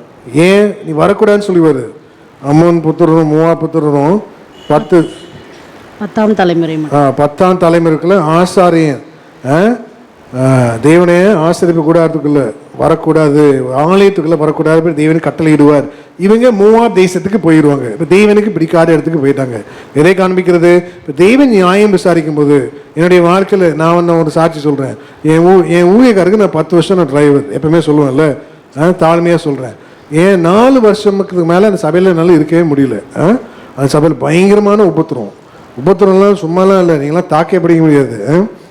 ஒரு வாட்டி டியூஸ்டே அங்கே தான் இருப்பேன், உபவாச கூட்டத்துக்கு வரலன்னா ஊழியம் கிடையாது. நல்லா பார்த்துக்கோங்க. Wednesday Bible study, Friday fasting, Saturday காத்திருப்பு கூட்டம், சண்டே காலையிலேருந்து சாயங்காலம் வரைக்கும் நாங்கள் பிஸியாக இருப்போம். அவ்வளோ ஊழியம் இருக்கும், டைமே இருக்காது. இப்போ 7 நாள் இப்போ நான் வேலையும் செய்வேன், ஊழியத்துலேயும் இருப்பேன். இப்போ நான் இருக்கேன். ஒரு வாட்டி உபவாச கூட்டத்தில் இருக்கிறத சுற்றி பார்க்குற 4 பேர் தான். நான் இப்போ ஐயா என்னையா நான் எனக்கு எவ்வளோ பிரச்சனை கஷ்டங்களுக்கு அதை பற்றி பேசியா ஆண்டரை பேசுவார்னா என்னென்னையோ பேசிட்டு இருக்கேன். ஒன்றை தவிர ஆண்டு வேறு யார்ட்டையும் பேச மாட்டாரா? சுற்றி பார்த்தா 4 பேர் தான் உட்காந்துருக்கான். அதில் நான் ஒருத்தன். எனக்கு எவ்வளோ பாருங்கள். அப்போ நான் தேவன்கிட்ட ஜெபிச்சு நான் கேட்குறேன். ஆண்டு சொல்கிறது, பெத்லஹேமில் உனக்கு என்ன பஞ்சம்? பெத்லஹேம் தேவனுடைய ஆகாரம் கிடைக்கல. எனக்கு எப்படி இருக்கும்? நானே அடிப்பட்டு பிரச்சனை மேலே பிரச்சனை வந்து உட்காந்துருக்கேன். எனக்கு ஆகாரம் கிடைக்கல. அவருக்கு என் முகத்தை பார்த்து சலிப்பாயிருச்சு. அவருக்கு என்ன ஆயிடுச்சு? சலிப்பு வந்துருச்சு. இப்போ எனக்கு ஆகாரம் கிடைக்கல. இப்போ ஆண்டு சொன்னார், இனி உனக்கு பஞ்சம். தேவன் நியாயம் விசாரிக்க வரைக்கும் நீ அங்கே தான் இருக்கணுன்ட்டாரு. தேவன் ஆண்டு என்னை கொண்டு வர வரைக்கும் நான் அங்கே தான் அடங்கியிருந்தேன். சும்மாலாம் இல்லை பிரச்சனை போராட்டம். நான் நினச்சா எங்கே வேணாலும் போயிருக்கலாம். சுந்தரம் பாஸ்டர் சர்ச்சில் தான் ஞாபகம் எடுத்தேன். சுந்தரம் பாஸ்டர் நான் போனேன்னா 1000 பேர் லைனில் இருப்பான். நான் வந்திருக்கேன்னு சொன்னால் டேனியல் பாஸ்டர் என்னை முதல்ல கொண்டு போய் விட்டுருவார். அவ்வளோ நல்லா தெரியும். ஏஜி பாஸ்டர் எல்லாரும் பெரிய ஆளுங்க. ஏஜி தலைமை பாஸ்டர் மோகன் பாஸ்டர், ராஜாமணி பாஸ்டர் சின்ன வயசுலேயே என் அண்ணன் எத்தனையோ ஆலயம் கட்டியிருக்காங்க. தலைமையில் கை வச்சு ஜெபிச்சாங்க. அவ்வளோ க்ளோஸ் எல்லாமே எனக்கு. அப்புறம் மாரநாத்தா மினிஸ்ட்ரி இருக்கார்ல, அவர் பேர் என்ன, ஃபினி ஜோசப். அவர் தானே ஒரு சபையில் தாம்பரம் டெடிகேஷன் பண்ணுவேன். அவர் தான் வந்து தீர்க்கதரிசனமே உரைச்சார். இனிமேல் நீ ஊழியம் பண்ணுவேன்னு. அப்படின்னா எனக்கு என்னன்னே தெரியாது. மனுஷனை கட்டுக்கிறவனு எழுப்புறேன்ட்டாரு. இனிமேல் ஆலயத்தை நீ கட்ட மாட்ட, ஜீவனோல் தேவனுடைய ஆலயத்தை கட்ட போகிறேன். அப்படின்னா எனக்கு என்னன்னு தெரியாது. அவர் தான் தீர்க்கதரிசனம் உரைச்சார். அது மாதிரி பெரிய பெரிய ஆளுங்க எல்லாம் நிறைய பேர் சொல்லிகிட்டே போகலாம். ஆனால் அங்கே எனக்கு ஆண்டு ஊழியம் கற்றுக் கொடுக்கல. எங்கே கற்றுக் கொடுத்தாரு? தேவன் நிர்ணயம் பண்ண, உனக்கு பஞ்சம் அப்படின்ட்டார். உனக்கு எங்கே பஞ்சம், நீ அங்கே தான் இருக்கணும். அப்போ தேவன் நியாயம் விசாரிக்கிற வரைக்கும் தேவன் என்ன பண்ணல? பஞ்சம். அதனால தான் அநேகருடைய வாழ்க்கையில் இப்போ தேவன் என்ன பண்ணாரு? சிறுமைப்பட்டவனுடைய நாட்கள்லாம் தீங்குலவிகள். அது வாசிங்க. சிறுமைப்பட்டவனுடைய நாட்கள்லாம் தீங்கு அப்படின்னா என்ன? சில வேளையில் தெய்வன் நம்மை சிறுமைப்படுத்துகிறார். ஏன் சிறுமைப்படுத்துகிறார்? பெத்தேலும் பெத்தேல் ஆசீர்வாதங்கள், போராட்டங்கள் இடைப்பட்ட இடத்துல தான் நீ ஒரு பலிபீடத்தை கட்டணும். உன் வேலை ஸ்தலத்தில் ஒரு பிரச்சனை போராட்டம், நீ அங்கே தான் பலிபீடத்தை கட்டணும். உன் குடும்பத்தில் ஒரு பிரச்சனை நிம்மதியில், நீ அங்கே தான் பலிபீடத்தை நீ கட்டணும். ஊழியத்தில் இப்போ பிரச்சனை இருக்குது, இந்த பிள்ளைங்களாம் ஊழியம் பண்ணுது, ஊழியத்தில் சரியான பிரச்சனை வருது, தேவன் என்ன பண்ணுவார்? நீ அங்கே தான் நீ பலிபீடத்தை நீ கட்டணும். அங்கே தான் பெத்தேலுக்கும் ஆய்க்கும் இடைப்பட்ட இடத்துல நீ ஒரு பலிபீடத்தை கட்டணும். இப்போ ஊழியக்காரர் இருக்காங்க, அவர் இருக்கார், நான் இருக்கேன். விசுவாசிக்கு சரியான குடைச்சல் கொடுக்குறாங்க. நான் விட்டுட்டு ஓடிட முடியுமா? ஆண்டவர் மாட்டு எல்லாத்தையும் புது ஆளை கூட்டு வந்து ஊழியக்காரன் ஆண்டு என்ன சொல்ல? நீ அங்கே தான் மகனே பலிபீடத்தை கட்டணும்னு சொல்லிடுவார். ஒரு பாண்டிச்சேரிக்கு போனோம், பெரிய சர்ச். அந்த சர்ச் பாசலாம் சொல்ல வேண்டாம். அவர் எத்தனையோ வருஷம் ஜெபிச்சார். அவர் பக்கத்து சர்ச் பக்கத்து பில்டிங் என்ன பில்டிங் தெரியுமா? Wine shop. எத்தனையோ வருஷம் கண்ணீர் தான் பாதை அவருக்கு. அந்த சர்ச் நாங்கள் போயிருக்கோம். ரொம்ப அழகாயிடுச்சு. இப்போ 2 ஃப்ளோர் ஆகி மெசனைன் மாதிரி மேலேருந்து பார்த்து ஃபுல்லாக ஏசி. எத்தனை வருஷம் கண்ணீராக இருக்கும். அதுதான் பெத்தேல் இடைப்பட்ட இடத்துல. ஊழியக்காரனுக்கும் அதே தான், ஆசாரியனுக்கு எப்படியோ ஜனங்களுக்கும் அப்படியே. வாசிங்க வேகமா. நீ நல்லா கற்றுக்கொள்ளணும். ஏன் ஆண்டு இதை கற்றுக் கொடுக்கிறார்? 11 மாதம் 12 மாதம் இன்னும் 1 மாதம் தான் இருக்கு. தெய்வனுடைய புதிய வருஷத்தில் நீ பிரவேசிக்கும் போது உன்னுடைய பொருத்தனையை நீ என்ன பண்ணணும்? ரினியூ பண்ணணும். பெத்தேல் இடைப்பட்ட இடத்தில் நீ பலிபீடத்தை நீ கட்டணும். தேவன் தான் புதிய வாசல்கள் திறப்பார். உன்னுடைய குடும்பத்துக்கு, உன்னுடைய எதிர்காலத்துக்கு, உன்னுடைய பிள்ளைங்களுடைய வாழ்க்கைக்கு, உன்னுடைய ஊழியத்துக்கு, எல்லாத்துக்கும் இல்லை, எல்லாத்துக்கும் ஆசீர்வாதத்துக்கு, உன்னுடைய பூர்ண சுகத்துக்கு, எல்லாத்துக்கும். இப்போ தெய்வன் புதிய வாசல்கள் திறக்கும் போது நீ எப்படி இருக்கிற? எப்படி பெத்தேலுக்கும் ஆய்க்கும் இடைப்பட்ட இடத்துல நீ பலிபீடத்தை கட்டுறியா, இல்லையே நீயே பலிபீடத்தை இடித்து போடுகிறாயா இந்த காலை வேளையில்? அதெல்லாம் செப்பரேட்டாக பலிபீடத்தை கட்டுன்னு சொல்லுவார் ஆண்டவர். இப்போ அதெல்லாம் பாருங்க. டைமர் வாசிங்க. உபாகமம் 23:3. அம்மோனும் மோவாபியனும் கர்த்தருடைய சபைக்கு உட்படலாகாது, 10ஆம் தலைமுறையிலும் என்றைக்கும் அவர்கள் கர்த்தருடைய சபைக்கு உட்படலாகாது. அல்லேலூயா. நல்லது. என் மனையை எடுத்து கொடுத்துட்டா. நான் தேடினே இருந்துக்கணும் நைட்டெல்லாம். என்ன சொல்லுங்க, வாசிங்க திருப்பி. ஆனால் என்ன அழகா சொல்றாரு பாருங்க. அம்மோனும் மோவாபியனும் கர்த்தருடைய சபைக்கு உட்படலாகாது, 10ஆம் தலைமுறையில என்றைக்கும் அவர்கள் 10 தலைமுறைக்கு. அம்மோனும் மோவாப். இப்போ எலிமெலேக்கு எங்கே போயிடுவார்? வாசிங்க அந்த வசனம் வாங்க திருப்பி. ரூத் 1:2. அந்த மனுஷன் பேர் எலிமெலேக்கு, அவன் மனைவியின் பேர் நகோமி, அவனுடைய 2 குமாரர், ஒருவன் பேர் மக்லோன், மற்றொரு பேர் கிளியோன். யூதாவில் பெத்லகேம் ஊராகிய எப்பிராத்தராகிய அவர்கள் மோவாப் தேசத்திற்கு போய் அங்கே இருந்து விட்டார்கள். தேவையா? இப்போ தேவன் சபிக்கப்பட்ட நீ போகலாமா? பகுப்பை என்னாச்சு? என்ன எதிர்ப்பு வந்துச்சு? புருஷன் இறந்து 2 பிள்ளைகள் இறந்து. இப்போ நவமி என்ன பண்றா? தேவன் எனக்கு என்ன பண்ணுறான்? என்ன கட்டளையிட்டாரு? கசப்பு. இனிமேல் என்ன? நவமி கூப்பிடாதீங்க. என்ன கூப்பிடுவான்? மாறா. இனிமேல் உன்னை என்ன பண்ணணும்? தூதுன்னு கூப்பிடக்கூடாது, பேயின் தான் கூடணும். அதான் அப்படி சொல்றாவ. அதான் அர்த்தம். இப்போ இனிமேல் என்ன சொல்லுங்க? ஆசீர்வதிக்கப்பட்டன்னு சொல்லாதீங்க. சபிக்கப்பட்டாலும் அப்படியே ஆண்டு வச்சிருக்காரு. உன் புருஷனை தான் தேவன் அடிக்கணுமா? ஆண்டுக்கு ஊரில் வேற புருஷங்களே இல்லையா? உன் மனைவியை தான் தேவன் சாவடிக்கணுமா? ஆண்டு உன் பிள்ளையை தான் சாவடிக்கணுமா? ஆண்டுக்கு வேற வேலையே இல்லையா? சொல்லுங்க. இனிமேல் நீ என்ன கூப்பிடாத, என்ன நவமீன் என்று கூப்பிடாத. வாசிங்க. எல்லா மனுஷனையும் வாழ்க்கையில கசப்பு கலந்துடும். நீ கசப்பு கலந்தோடனே நீ உன் தேவனை நீ தூஷிக்க கூடாது. எல்லா மனுஷனுடைய வாழ்க்கையில கசப்பு வரும். உன் புருஷன் மூலியமா கசப்பு வரும், உன் மனைவி மூலியமா கசப்பு வரும், உன் பிள்ளைக்கு மூலியமா கடுமையான உபத்திரம் வரும். நீ ஒன்று நிந்திக்கலாமா உன் தேவனை? சில வேலையில ஊழியக்காரன் நானே இப்போ ஊழிய இருப்போம், எங்க மூலியமா கூட சில வேலை கசப்பு வரலாம். நாங்களாம் மாம்சம் தானே. நீ என்ன பண்ணலாம்? அதனால நீ மறுதளிக்க கூடாது உன் வாயில.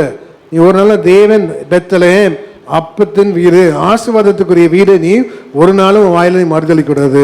ஒரு நாளும் உன் தேவனை தூஷிக்க கூடாது. ஒரு நாளும் நம்ம தேவனை என்ன பண்ணக்கூடாது? வாயில ஆண்டு கண்ணு இல்லை, வாயில காது இல்லை, பேசலை. ஆண்டுக்கு எல்லாம் இருக்கு. ஏன் ஆண்டுக்கு செயல்பட முடியல சொல்லுங்க? அநேக வேலையில உன் அக்கிரமமே ஆண்டுக்கு நடுசுவராக மாறிவிடும். உன் அக்கிரமம். ஏன் அக்கிரமம்? இதை வாசிங்க ஃபர்ஸ்ட். ரூத் 1:20. அதற்கு அவள், நீங்கள் என்னை நகோமி என்று சொல்லாமல் மாறாள் என்று சொல்லுங்கள், சர்வ வல்லவர் எனக்கு மிகுந்த கசப்பை கட்டளையிட்டார். ஏன் உனக்கு தான் கசப்பு கட்டளை இடணுமோ அந்த கால வேளையில தேவனை இடைப்படுகிறார். தேவனுடைய ஜனமே, தேவன் நியாயம் விசாரிக்கும் போது நீ அந்த பஞ்சத்துல அடங்கி இருக்கணும். அதனால தேவன் சொல்லுகிறார் உபாகத்துல வாசிங்க, உன்னை சிறுமைப்படுத்தி சில வேலையில நீ தேவனைய கட்டளை கை கொள்வையோ கை கொள்ள மாட்டாயோ, இல்லை மறுதளிப்பியா மறுதளிக்க மாட்டாயா கேட்கலாம் பாருங்க. நீ என்ன நேசிக்கிறாயா, நீ என்ன நேசிக்கிறியா? கண்டிப்பா ஒரு நாள் அவன் மறுதளிப்பேன்னு இயேசுக்கு தெரியும். ஆனா என்ன பண்றாரு? அவனை நம்புறார். திருப்பி ஒரு சான்ஸ் திருப்பி கொடுக்குறார். இன்னொரு சான்ஸ் புதிய வருஷத்துல. இனிமேல் நீ மறுதளிக்காத. தேவனுக்காக நீ உண்மையாரு. தேவனுக்காக படுகிற பிரயாசம் உண்மையா இருக்கட்டும். உன் குடும்பத்துல ஃபர்ஸ்ட் உண்மையாரு, ஊழியத்துல உண்மையாரு, உன் வேலை ஸ்தலத்துல உண்மையாரு, மற்றவர்களுடைய பழகிற விதத்துல உண்மையாரு, உன் காசு விஷயத்துல உண்மையா இருந்தாரு ஆண்டவர். முதல்ல ஃபர்ஸ்ட் அங்க பிடிக்கிறதே அதுதான், உன் காசு விஷயத்துல. வாசிங்க. உபாகமம் 8:2. உன் தேவனாகிய கர்த்தர் உன்னை சிறுமைப்படுத்தும்படிக்கு, தேவனாகிய கர்த்தர் சிறுமைப்படுத்தும்படிக்கு தம்முடைய கட்டளைகளை நீ கைக்கொள்வாயோ கைக்கொள்ள மாட்டாயோ என்று அவர் உன்னை சோதித்து உன் இருதயத்தில் உள்ளதை நீ அறியும்படிக்கும் உன்னை இந்த 40 வருஷம் அளவு வனாந்தரத்திலே நடத்தி வந்த எல்லா வழிகளையும் நினைப்பாயாக. அவர் உன்னை சிறுமைப்படுத்தி உன்னை பசியினால் வருத்தி பெத்லெஹேம் நியாயாதிபதிகள் நியாயம் விசாரிக்கும் நாட்களில் தேசத்தில் என்ன உண்டாயிற்று? ஒரு பஞ்சம் உண்டாயிற்று. இப்ப தெய்வன் சொல்லுகிற உன்னை பசியினால் வருத்தி. பசி என்ன பசி? அநேக பசி இருக்கும்ல, நிறைய பசி இருக்கும். மாம்சமான பசி ஒண்டி பேசல. சில வேலையில அது ஒரு பசியை ஜெபிக்கிற, வீட்டு வாடகை கட்ட காசுல அது பசி தான். நீ ஜெபிக்கிற, பிள்ளை ஃபீஸ் கட்ட முடியல, அது ஒரு பசி தான். வேதனையோடு நீ ஜெபிக்கிற, என்ன பண்ற? ஒரு நல்ல வேலையில ஆண்டவரை சம்பாதிக்கிறதெல்லாம் என்ன பண்றது? வட்டிக்காரனுக்கே போயிடுது. அது பயங்கரமான வறுமை, உபத்திரம், துணிகரமா. நான் என்ன சொல்லுவேன்? நல்லா கற்றுக்கொள்ளுங்க. துணிகரமா கடன் வாங்கக்கூடாது. விசுவாசி கடனே வாங்கக்கூடாது. ஊழியக்காரன் நானும் கடன் வாங்கக்கூடாது, நீங்களும் கடன் வாங்கக்கூடாது. கைமாறு வாங்குறது வேற, கடன் வாங்குறது வேற. வட்டிக்கு நீ கட்டக்கூடாது. நல்லா நாங்கள் கைமாறு வாங்கலாம், தப்பு கிடையாது. ஆனால் நீ வட்டி கட்டக்கூடாது. நீ வட்டி கட்டினா தேவன் அதில் ஒரு உபத்திரவத்தை வைத்து விடுவார். நல்லா கற்றுக்கொள்ளுங்க. கடன் வாங்கினவன் கடன் கொடுத்தவனுக்கு அடிமை. அது உபாதிக்கும். பிசாசே உன்னை மாட்டி வச்சிடும், உபாதிக்கும். பயங்கரமான உபாதை இல்லை, பயங்கரமான உபத்திரம். நீ நல்லா கற்றுக்கொள்ளும். இப்போ தெய்வம் சொல்லுகிறாருங்க, பசியினால் வருத்தி அப்படின்னா மனுஷன் அப்பத்தினால் மாத்திரமல்ல. வாசிங்க. அப்பத்தினால் மாத்திரமல்ல, கர்த்தருடைய வாயிலிருந்து புறப்படுகிற ஒவ்வொரு வார்த்தையினாலும் பிழைப்பான் என்பதை நீ உணர்த்தும்படிக்கு நீயும் உன் பிதாக்களும் அறியாத மன்னாவினால் உன்னை போஷித்தார். அறியாத மன்னாவினால் தேவன் போஷிக்கிறார். அறியாத மன்னா அப்படின்னா வனாந்திரத்தில் ஜனங்கள்ல தேவன் நடத்தி வருகிறார். திடீர்னு காலையில பாக்குறாங்க, எல்லாம் புதுசா இருக்கு, வெள்ளை வெளியா உருண்டு வண்டியா. என்ன உடனே இங்கிலீஷ்ல வாட் இஸ் திஸ் அப்படின்னு அவங்க என்ன சொல்றாங்க? வாசிங்க. இது என்ன புதுசா இருக்கு, இது என்ன? இப்பதான் ஒரு பிரச்சனை வந்துச்சு, திருப்பி இன்னொரு பிரச்சனை வந்துருச்சு. இதுதான் மன்னா வழங்குதா?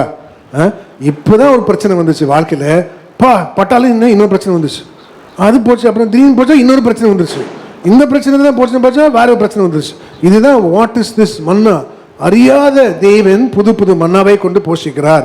ஒரு மனுஷனா நீ பிறந்தனா சாகிற வரைக்கும் உனக்கு பிரச்சனை உண்டு, போராட்டங்கள் உண்டு. பெத்தேலும் ஆய்க்கு இடைப்பட்ட இடத்துல நீ உன் பலிபீடத்தை நீ கட்டணும். அதனால தான் வாட் இஸ் திஸ் வாசிங்க.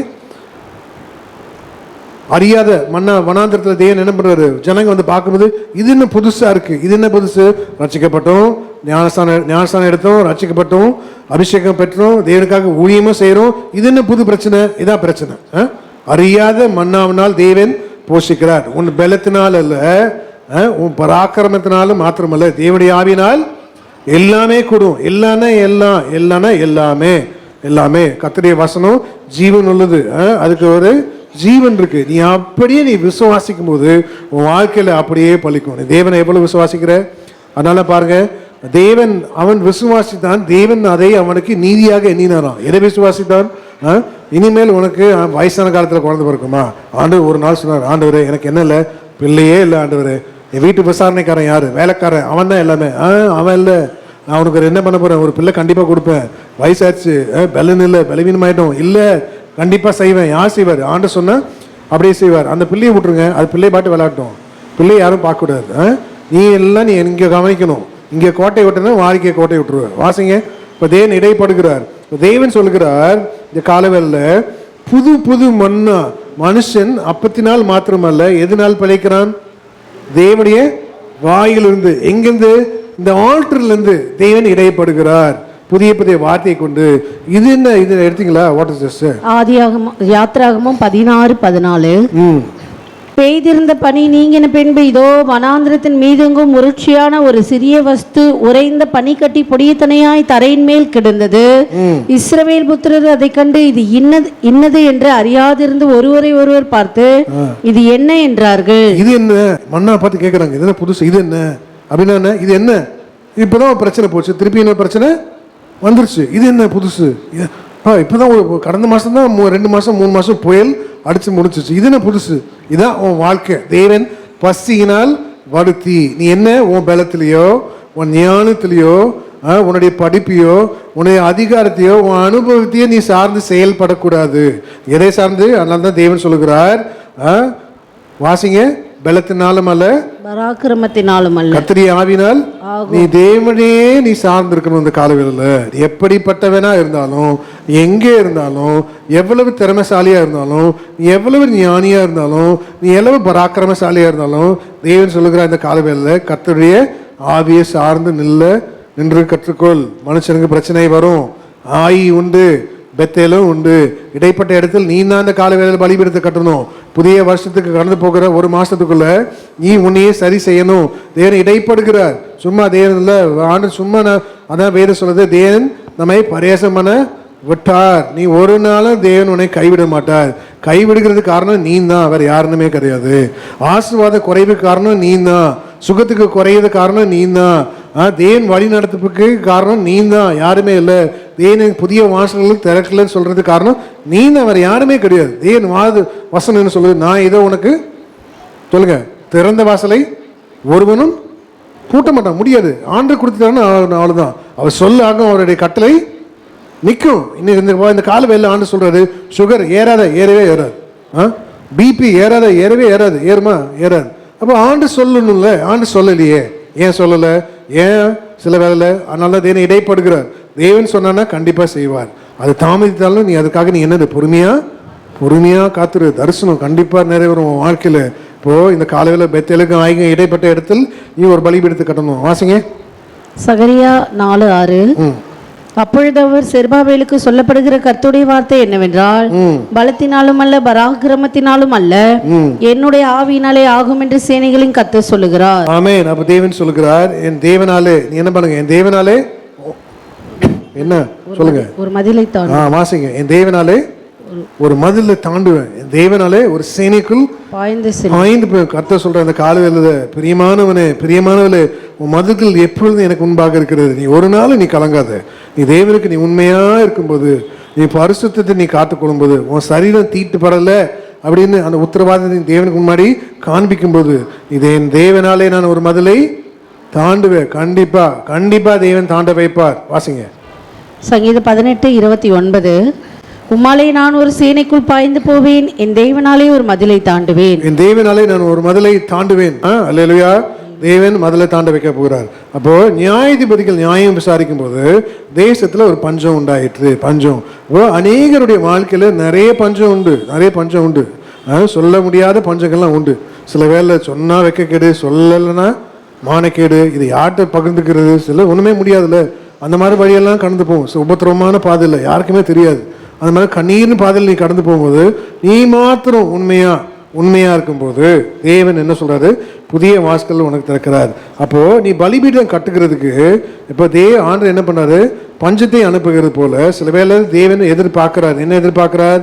இப்போ ஆரோனுடைய குமாரன் எலியாசரோட மகன் பினகாஸ். இப்போ அவன் என்ன பண்றான், ஒரு நியாயம் செய்யறான். அவன் செய்யறது என்னவா, நியாயம். கர்த்தருடைய பார்வையில் நியாயம் செய்தான் அப்படின்னு ஒரு வசனம் வரும் சங்கீதத்திலையா, நியாயம் செய்தான். அதே மாதிரி கர்த்தருடைய பார்வையில் அவன் என்ன பண்ணான், சொல்லுங்க, பக்தி வைராக்கியம் காண்பித்தான்.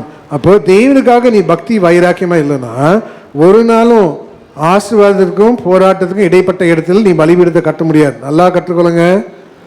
பக்தி வைராக்கியம், பக்தி பயபக்தி, பக்தி விருத்தி, தேவனுக்கு ஏற்ற பக்தி. நீ அப்பதான் பக்தி வைராக்கியம். லேசா பக்தி வைராக்கியம் வராது. பக்தி வைராக்கியம் என்ன வாசிங்க, ஆண்டு அழகா சொல்றாரு பாருங்க. அவன் என்ன பண்ணா, பக்தி வைராக்கியம். நீ யாரையும் பிரியப்படுத்தக்கூடாது, உன் மனைவியை நீ பிரியப்படுத்தக்கூடாது. உன் மனைவி தப்பு பண்ணா ஏமா தப்புன்னு துணிகரமா சொல்லணும். நம்ம புருஷமார்கள் தப்பு பண்ணா எங்க தப்புன்னு சொல்லணும். பிள்ளைங்க தப்பு பண்ணா சரியா அடிக்கணும். பிள்ளைய என்ன பண்ணணுமா, சரியா அடிக்கணும். ஆண்டவரே கற்றுக் கொடுப்பாரு. சில வேலையில் தோலுக்கு மேலே வளர்ந்துட்டான், நீ அடி, தோலை பிடிச்சிருவானே, அவனை தோல் ஆயிட்டால. உன் பொண்ணு தோலுக்கு மேலே வந்துட்டான், நீ அடிப்பாரு, அவள் தோழி ஆயிட்டால, கையை பிடிச்சிருவா. அதனால முடிஞ்ச அளவுக்கு நீ என்ன, ஆனால் முடிஞ்ச அளவுக்கு வேத வசனம் அழகாக சொல்லுவோம், முடிஞ்ச அளவுக்கு சிகிச்சை செய். ஆனால் அவன் ஆத்மாவை கொலை செய்ய வகை தேடாத. உன் பிள்ளை இல்லை, சில டைம் அப்படி ஆயிரும் இல்லை, நம்ம பிள்ளை தான். ஆனால் அதே போல் இந்த கால வேலையில் தேவன் இடைப்படுகிறார். வாசிங்க, என்னாகமும் 25:11. நான் என் எரிச்சலில் இஸ்ரவேல் புத்திரை நிர்மூலமாக்காதபடிக்கு ஆசாரனாகிய ஆரோனின் குமாரனாகிய எலியாசரின் மகன் பினெகாஸ். இப்போ தேவனும் பாருங்க எவ்வளோ அருமையான தேவன் பாருங்க. ஆண்டவர் வகைத்தை எடுக்கிறார்ல.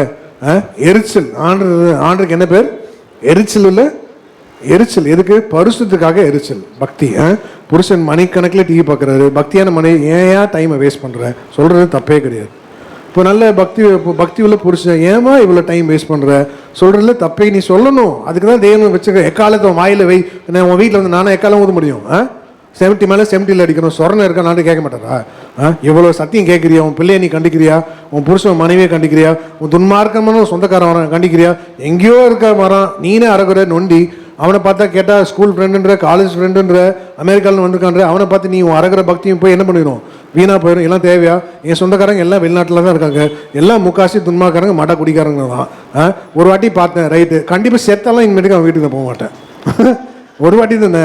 நல்ல மாட்டுக்கு ஒரு சூட்டு, என்ன நல்ல மாட்டுக்கு ஒரே சூட்டு தான். நல்ல வேலை நீ ஒழுங்காக வந்துட்டு இந்தியாவுக்கு, அத்தாட்டி பிளேனையே டயர் பண்ணி விட்டுருவார் ஆண்டவர் இல்லை, அந்த மாதிரிலாம் ஆண்டவர் பண்ணி விட்டுருவார். அதனால தேவன் சொல்கிறார் பக்தி வைராக்கியம். வாசிங்க, என்ன பக்தி வைராக்கியம், சூடு சொரணையே இல்லை நிறைய பேருக்கு. நிறைய பேர் ஊழியம் பண்ணுவான், நிறைய பேர். ஆண்டவர் எல்லாரையும் நேசிக்கிறார். ஆண்டவர் எல்லாரையும் நேசிச்சா அப்பயே 2 சிலுவையில் 2 கல் இருந்தான், ஒருத்தனையே விட்டுட்டு போகணும், சொல்லுங்க சொல்லுங்க. ஆண்டவர் எல்லாரையும் நேசிக்கிறாருன்னா ஏன் ஒருத்தனை கைவிடணும், ஒருத்தனை ஏற்றுக்கணும்? எல்லாரையும் ஆண்டவர் பாவிகளை நேசிக்கிறார், பாவத்தை அல்ல, பாவத்தை அல்ல. இதை ஃபர்ஸ்ட் வாசிங்க.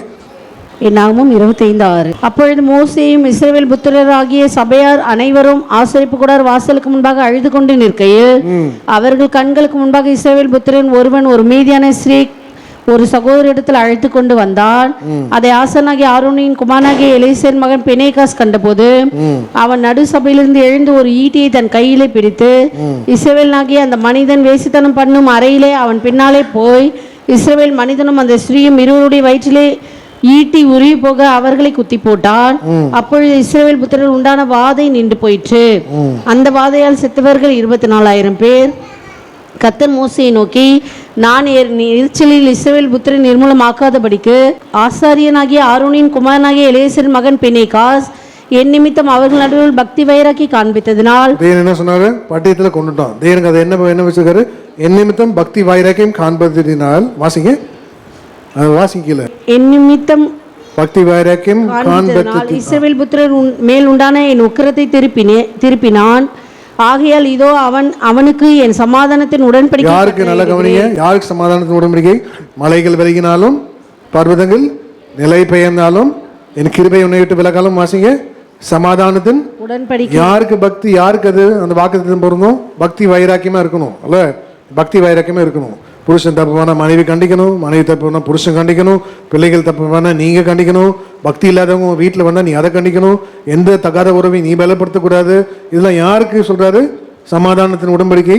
நீ பார்த்து அப்படி துடைச்சிட்டு கண் ஜாடியாக போனீங்கன்னா உனக்கு சமாதானம் கிடைக்காது, இளைப்பாறுதல் கிடைக்காது. தேவன் கரெக்டாக பார்ப்பார் எல்லாம். அந்தந்த காலத்தில் நேர்த்தி ஆண்டை கரெக்டாக வச்சுருவார். நீ ஆண்டை அப்படி தானே பண்ணுற, உன் பிள்ளையை அடிக்கிறதே இல்லை, ஒன்றால் அவன் தான் உனக்கு செலுவையாக மாறிடுவான். அது கரெக்டாக ஆண்டு தெரியும். அந்த நாள் குறிக்கப்பட்டு வந்துடும். அன்றைக்கி ஒரு நாள் நீ விதைச்சதெல்லாம் அறுக்கணும் இல்லை. உன் பிள்ளை தப்பு பண்ணால் நீ அடிக்கணும். நீ அடிக்கிறியா உன் பிள்ளைய? அடிக்கிறோமா? நம்ம துணிக்கிறோமா? புருஷன் பாவம் தப்பு பண்ணால் நம்ம கண்டிக்கிறோமா? மனைவி துணிக்கிறோமா? எதை செய்யும்போது நம்ம எதை செய்கிறோமா? இப்போ ஒரு சபைக்கு பெரிய தூண் நல்ல ஒரு விசுவாசி வந்துட்டாங்க, அவர் தான் சபையை தாங்குறது, எவனும் காணிக்கே போடுறதில்ல. ஆனால் பெரிய நல்ல விசுவாசி திடீர்னு பார்த்தா ஒரு தப்பு பண்ணிட்டாரு, பாஸ்டர் காரத்துக்கு வந்துச்சு. நான் என்ன பண்ணணும்? நாங்கள் ஐயா ஒரு 3 மாதம் காணிக்க போடாதீங்க, மனைவியோட ஒப்புருவாங்க, நீங்கள் மனைவி அடிச்சிட்டிங்கன்னு நான் கேள்விப்பட்டேன், நீங்கள் பந்தி எடுக்கக்கூடாது 3 மாதம். அதுதான் ஒரு நல்ல ஊழியக்காரன் கண்டிக்கணும். என்ன பண்ணணும்? கண்டிப்பாக பொண்டாட்டி அடிச்சு காணிக்கப்பட்ட காணிக்கை திருப்பி கொடுத்துடணும். உங்களுக்குதா பொண்டாட்டி அப்படி திருப்பிட்டாங்க மனைவி, நம்ம என்ன பண்ணலாம்? புருஷன் மேலே சோத்திரம் துவச்சிக்கலாம். அதான் ஆண்டு சொல்கிறல, அவள் பலவீனமான அவ்வளோ பலவீனம் தான். நீ சோத்திரம் சொல்லிட்டு போயிடணும். இல்லை நீ ஏதாவது நீ பண்ணியா, நீ துப்புற, நான் எடுத்துகிட்டு வரேன் பாரு பக்கெட் பிள்ளைனா எல்லாம் நாரி போயிடும் வீடு. அதனால் வீடு வாசப்படி இருக்கிறது போல் வீட்டுக்கு எல்லா வீட்டுக்கும் சாக்கிரபதி இருக்குது இல்லை என்ன ப்ளஸ். அப்போது நம்ம என்ன பண்ணோம்? நம்ம ஜாக்கிரதையாக இருக்கும். ஊழியத்துலேயும் அப்படி தான். நீங்கள் எல்லாம் நீங்கள் பிள்ளைங்க தான் என்ன குடைச்சல் கொடுப்பீங்க இல்லை. இப்போ தேவன் இடைப்படுகிறார். என்ன சொல்கிறாரு? சமாதானம். யாருக்கு சமாதானத்தின் உடன்படிக்கை? வாசிங்க வேகமா. ஏசாயா 54:10 படிக்கட்டுமா? படிங்க. மலைகள் விலகினாலும் பர்வதங்கள் நிலை. நல்லா கற்றுக்கொள்ளுங்க. மலைகள் விலகினாலும் அப்படின்னா எவைகளை மலை போல் நம்பினா இந்த காலவேளையில் அவைகள் கண்டிப்பாக கைவிடும். கவலையே படாத, கைவிட்டுரும். நீ எதை இந்த மலை போல நம்பின கண்டிப்பாக கைவிடும். நீ நம்பிக்கை 100%. நான் இன்னைக்கு புல்பிட்டில் ஆண்டோட வார்த்தை உறுதியாக சொல்கிறேன், மலை கண்டிப்பாக உனக்கு கைவிட்டுரும். யாருன்னு அதெல்லாம் சொல்லலை, பட்டியலாம் சொல்லலை. நீ எதை மலை போல நம்பினியோ அது கைவிடும். அடுத்தது வாசிங்க. பர்வதங்கள் நிலை பெயர்ந்தாலும். பர்வதம்னா என்ன? மலை தான் சின்னது, பர்வதம்னா ரொம்ப உயரம் இல்ல. இப்போ என்ன திருப்பதி மலைன்னுவாங்க, அது சும்மா சொல்றேன், அது சொல்லக்கூடாது. அது மலை. மவுண்ட் எவரெஸ்ட் வந்து அது பெரிய பர்வதம், பெரிய பர்வதம் இல்ல.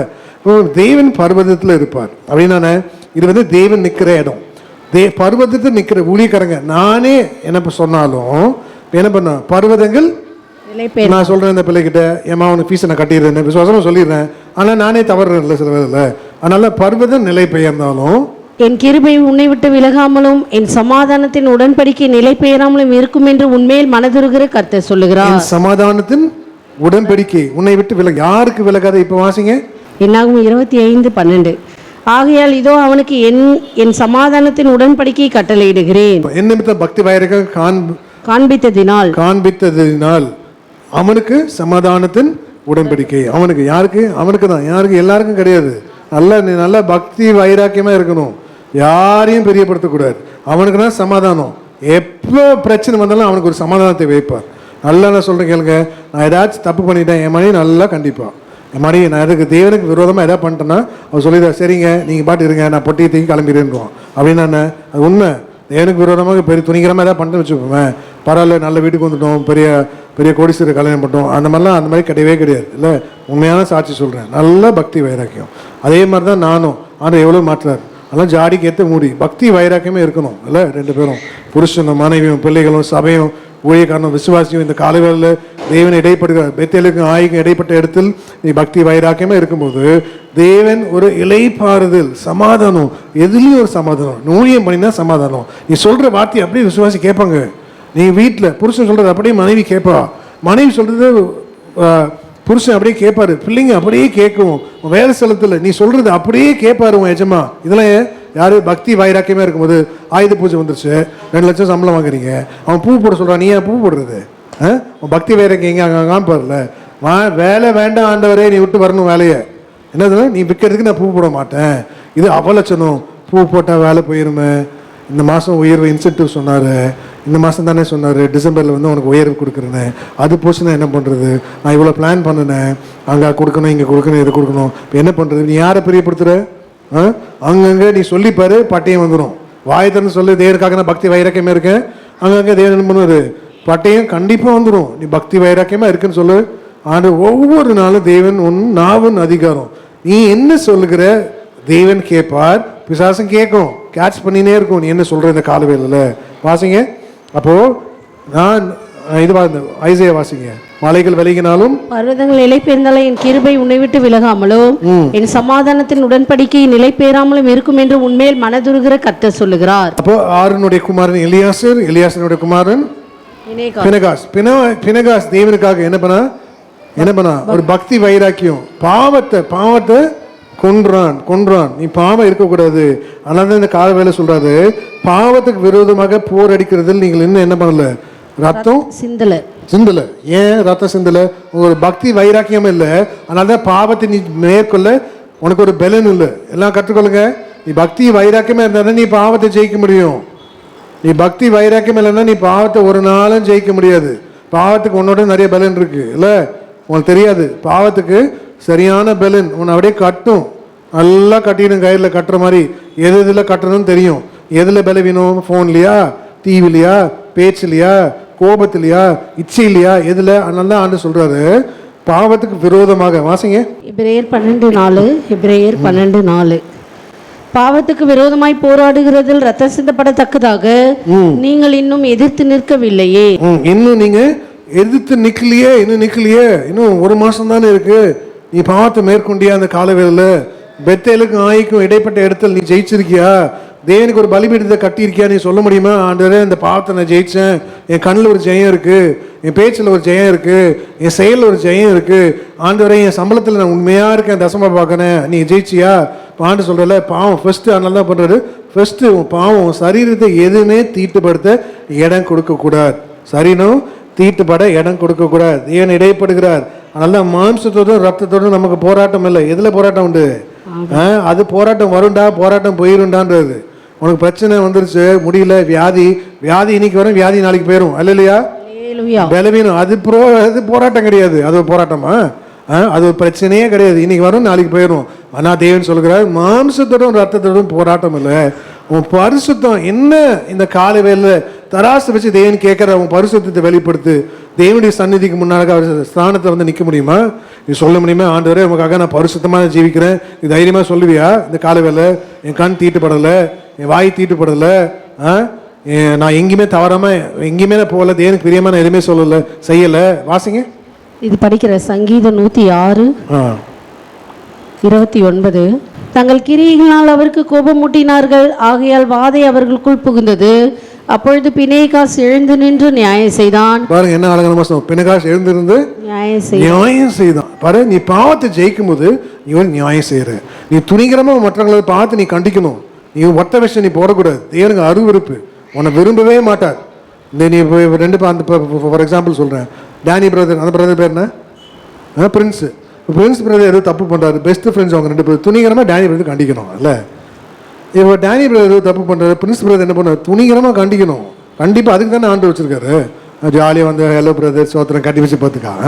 நீ அதுக்காக சர்ச்சுக்கு வர ஆண்டு கேட்க, ஆட்டா பாய்களா, நீயே அரை வேக்காடு, நீ அவனோட சேர்ந்து என்ன பண்ண முழு வேக்காடு ஆகிட்ட அப்படின்னு சொல்ல மாட்டாரா? நீ தான் கண்டிக்கணும். யார் கண்டிக்கணும்? கண்டிக்க சில பேரை வச்சிருப்பாரு.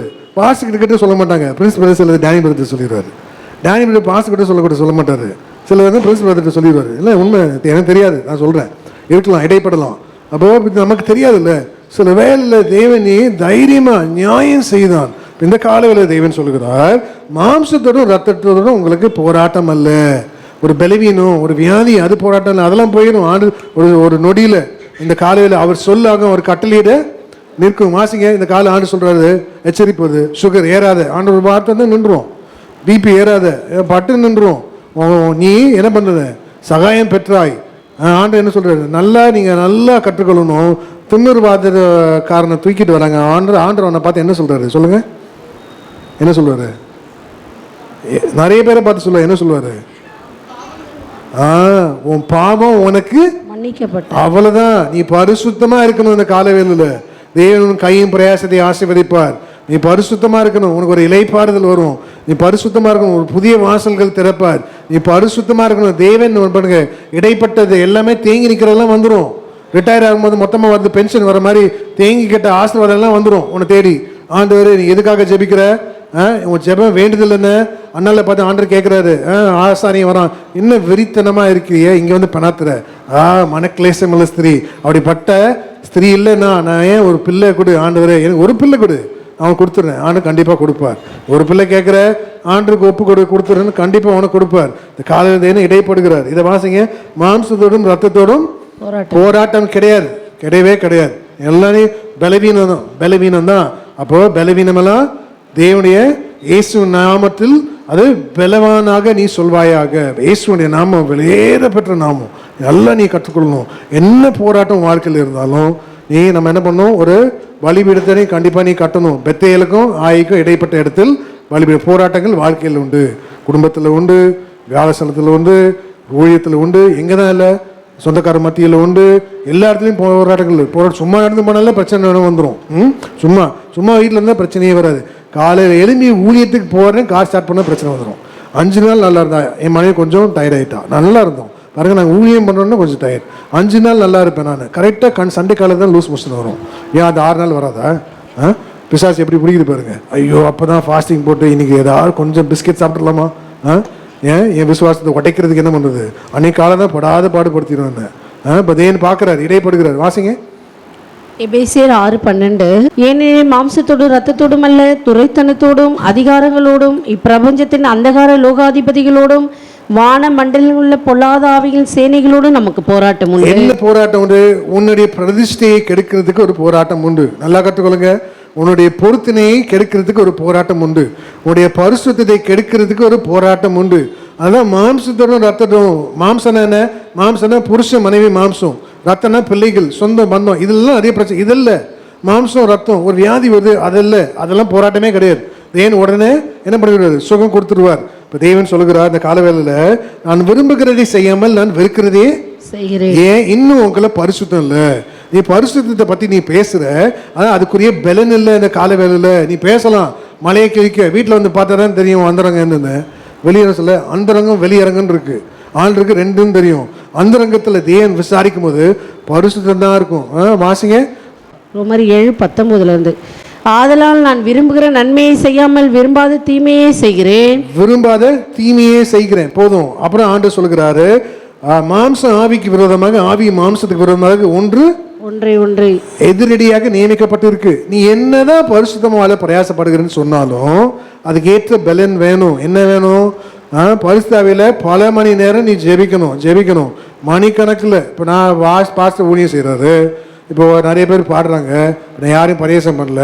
நான் முதல் கேள்வியே கேட்பேன், எத்தனை மணி நேரம்டா ஜெபிச்சேன்னு. நீ 2 மணி நேரம் ஜெபிக்கலன்னு நீ பாட்டே பாடாதுன்னு. நீ உன் ஆவியை அடுக்கிறதுக்கு முடியல, நீ பாடி அடுத்தவங்களை எப்படி ரசிக்க முடியும்? ஒருத்தர் சொன்னால் நான் இந்தியா முதலும் என்ன பண்ண போகிறேன், சூசைட் சொல்ல போகிறேன். நீ பக்கத்துலேயே ரசிக்க முடியல. எங்கள் அப்பா எப்பவுமே சொல்லுவார், எங்கள் அப்பா கிட்ட வந்து எல்லாம் பேசுவாங்க, ஜெய்சிங் நான் வெளிநாட்டுக்கு போகிறேன்னு. எங்கள் அப்பா என்ன சொல்லுவேன், எங்கள் அப்பா ரொம்ப பெரிய கோடீஸ்வரர், பாசுக்கு நல்லா தெரியும். அந்த அளவுக்குலாம் நாங்கள் இல்லை, என்ன பண்ணுறது? இப்போ ஆண்டு சொல்கிறாரு, ஆனால் ஆவிக்குரிய வாழ்க்கையில் நாங்கள் பலமாக நிற்கிறோம். ஆமேன். இப்போ பாஸ்டர் சொல்லுவார், பாஸ்டர் பாருங்க, எங்கள் அப்பா சொல்லுவார், எங்கள் அப்பாட்ட வந்து பேசுவாங்க, ஜெய்சிங் நான் வெளியூர் போகிறேன். எதுக்குன்னு? இல்லை அங்கே வாழ்க்கை முன்னேறுன்னு. அப்போ ஏன்டா உள்ளூர்லேயே ஓணம் பிடிக்க வக்கில்லை உனக்கு, நீ ஏன்டா வெளியூர் போகிறேன்னு. அது அப்பா நான் நல்லா தருவோம். எங்கள் அப்பாலாம் 1000 கோடிக்கு அதிபதிங்க. இப்போ எல்லாம் தேஞ்சு நாரி போயிருக்கு, உண்மையாக சொல்கிறேன். இப்போ நான் 1000 கோடிக்கு அதிபதினா என் கையில் அட்லீஸ்ட் ஒரு 500 கோடியாவது இருக்கு. நம்ம இல்லையே, என்ன பண்ணுறது? அப்போ ஆனை இடைப்படுகிறார். என் அண்ணெல்லாம் இப்போ இன்னும் பெரிய ஆள் தான், 5000 கோடிக்கு அதிபதி தான். ஆனால் பிள்ளைங்க ரசிப்படையிலன்னா என்ன ஆயிரும்? அப்பா ரசிப்படையில் எல்லாம் சீக்கிரம் கைவிட்டு போயிடும். எல்லாம் உண்மை, ட்ரூத்து. அப்போ அப்பா சொல்கிறது நான் காதல்னு கேட்டிருக்கேன். ஏண்டா உள்ளூர்லேயே ஓனா பிடிக்க நீங்கள் வக்கில்ல, வெளியூரில் போய் நீ யானை இவன் பைபிளை தூக்கிட்டு நான் என்ன தேசத்தை ஆதாயப்படுத்த போகிறேன். ஊழியத்துக்கு வரதான் பக்கத்துக்கு வர மாட்டானுங்க. ட்ராக்ஸ் கொடுக்கலாம், வாங்கடா ஊழியம் பண்ணலாம், ஆத்தும் ஆதாயப்படுத்தலாம், அங்கே போகலாம், காட்டுக்கு மலைக்கு போகலாம், எவனும் வர மாட்டானுங்க. ஆனால் அதான் தேவன் சொல்கிற அந்த காலவேளையில், விரும்பாததை நான் செய்தால் நான் அல்ல எனக்குள்ளே வாசமாயிருக்கிற பாவமே அப்படி செய்கிறது. நீ என்ன பக்தி வைரகம் காண்பிக்கிற? என்ன பாவத்தை ஜெயிச்சிருக்க இந்த காலவேளையில்? தேவன் இடைப்பட்ட நம்ம என்ன சொல்லுவோம் சொல்லுங்க. அப்ப ஏதோ வசனம் வாசிக்க சொன்ன, என்ன சொன்ன? கலாத்தியர் 5:17.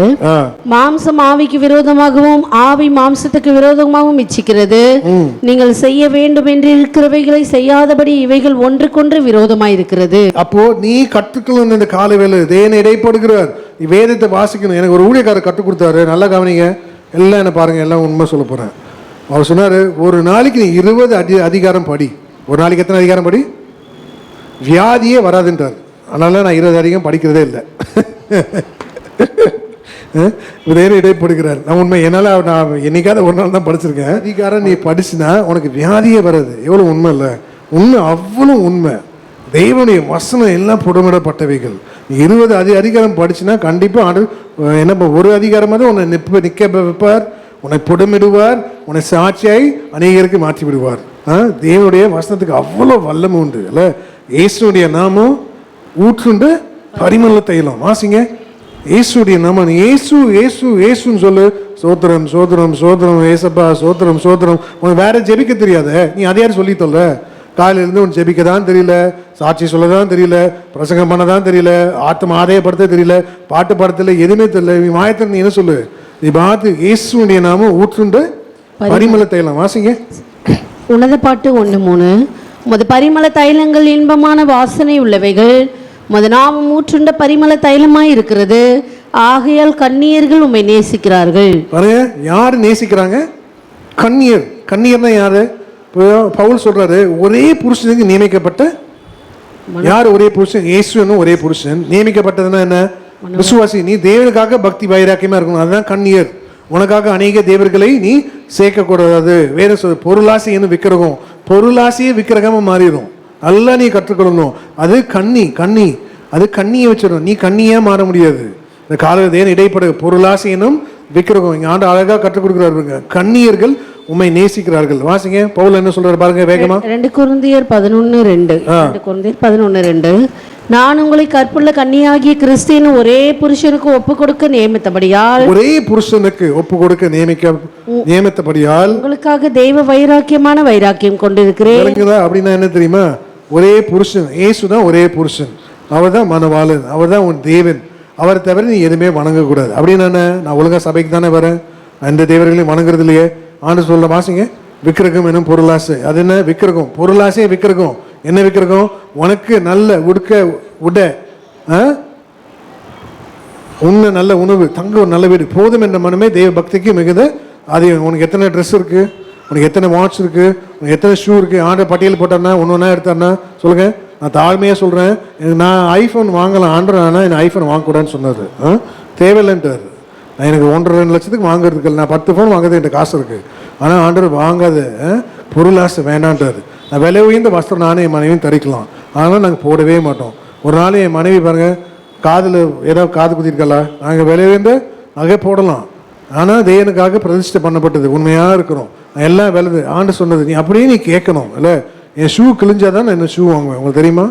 என் மனைவி சில வேலை சில வேலை உள்ளாடை பனின் எல்லாம் வாட்டி ஏறும். அவ்வளோதானே வேலை. அவளே வந்து கட் பண்ணி தூக்கி போட்டு ஏன்னா வாங்கி தொலைங்க அப்படின்வா. ஷர்ட்டு பழசு ஆச்சானா தான் கேளுங்க உண்மை. நான் பேண்ட்டு பழசு கிழிஞ்சு போனால் தான் நானும் வச்சுருக்கேன். 4-5 மேலே 10 பேண்ட்டு 10 சட்டை வச்சுருக்கேன். அதுக்கு மேலே நான் வாங்கவே மாட்டேன். கிழிஞ்சாதான் நான் வாங்குவேன். நீ அதை பொறுத்து என்ன பண்ணுறிய? பொருளாசை என்னும் விக்கிரகம். வாசிங்க, பொருளாசை என்ன? தேவனுடைய பார்வையில் அது விக்கிரகமா மாறிடுச்சுன்னா தேவன் ஒரு நாளும் உன்னை ஆசீர்வதிக்க மாட்டார். பெத்தேலுக்கும் ஆகிய இடைப்பட்ட இடத்துல நீ ஒரு பலிபீடத்தை கட்டவே முடியாது. கிறிஸ்தவர்கள் என்ன பண்ற தப்பே என்ன? பொருளாசை தான் விக்கிரகம், பொருளாசை. வாசிங்க, கொலைசீர் 3:5. ஆகையால் விபச்சாரம், அசுத்தம், மோகம், துரிச்சை, விக்கிரக ஆராதனையான பொருளாசை ஆகிய இவைகளை பூமியில் உண்டு பண்ணுகிற உங்கள் அவயங்களை அழித்து போடுங்கள்.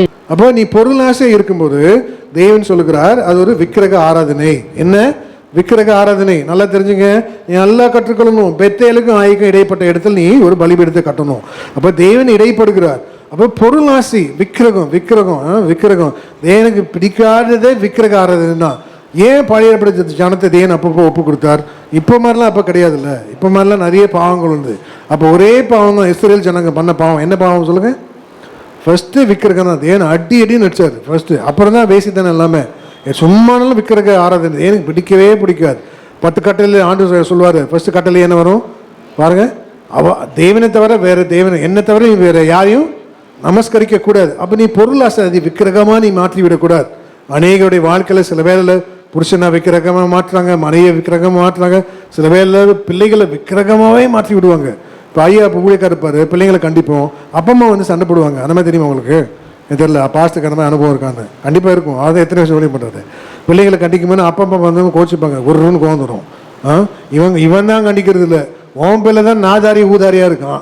சபையில் சீர்திருத்தம் பண்ண நான் எங்களையும் கடிதம் பண்ணுறது கெடுக்கிறது. உன் பிள்ளையை அடிக்கிறதுக்கு உனக்கு தான் தைரியம் இல்லை, பாஸ்டரை அடிக்க விட்டுறணும். பாஸ்டரை அடிக்க விட்டுறணும், அடிக்கணும், தப்பே கிடையாது. பொம்பளை நான்லாம் சபை வச்சுருந்தா லட்டிக்கிட்டிலாம் வச்சுருப்பேன். என்னடா சொல்கிற, நீ நல்ல பையன் இல்லை, எல்லாம் வச்சுருக்கணும். எல்லாம் அடித்து தான். முருங்கை மரத்தை எப்படி வளர்க்கணுங்க சொல்லுங்கள்? முறிச்சு தான் முருங்கை மரம் வளர்க்கணும்.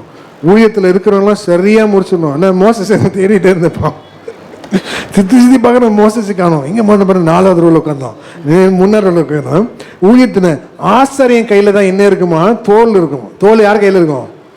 ஆசாரியன் கையில் தான். தோல் உரிச்சிடணும். பாஸ்டர் அப்படியே உரிச்சு உப்பு போட்டு வச்சிடணும். அப்படி வச்சா தான் ஊழியக்காரன். இல்லைன்னா நீ ஊழியக்காரனே கிடையாது, ஊழியமே நீ பண்ண முடியாது.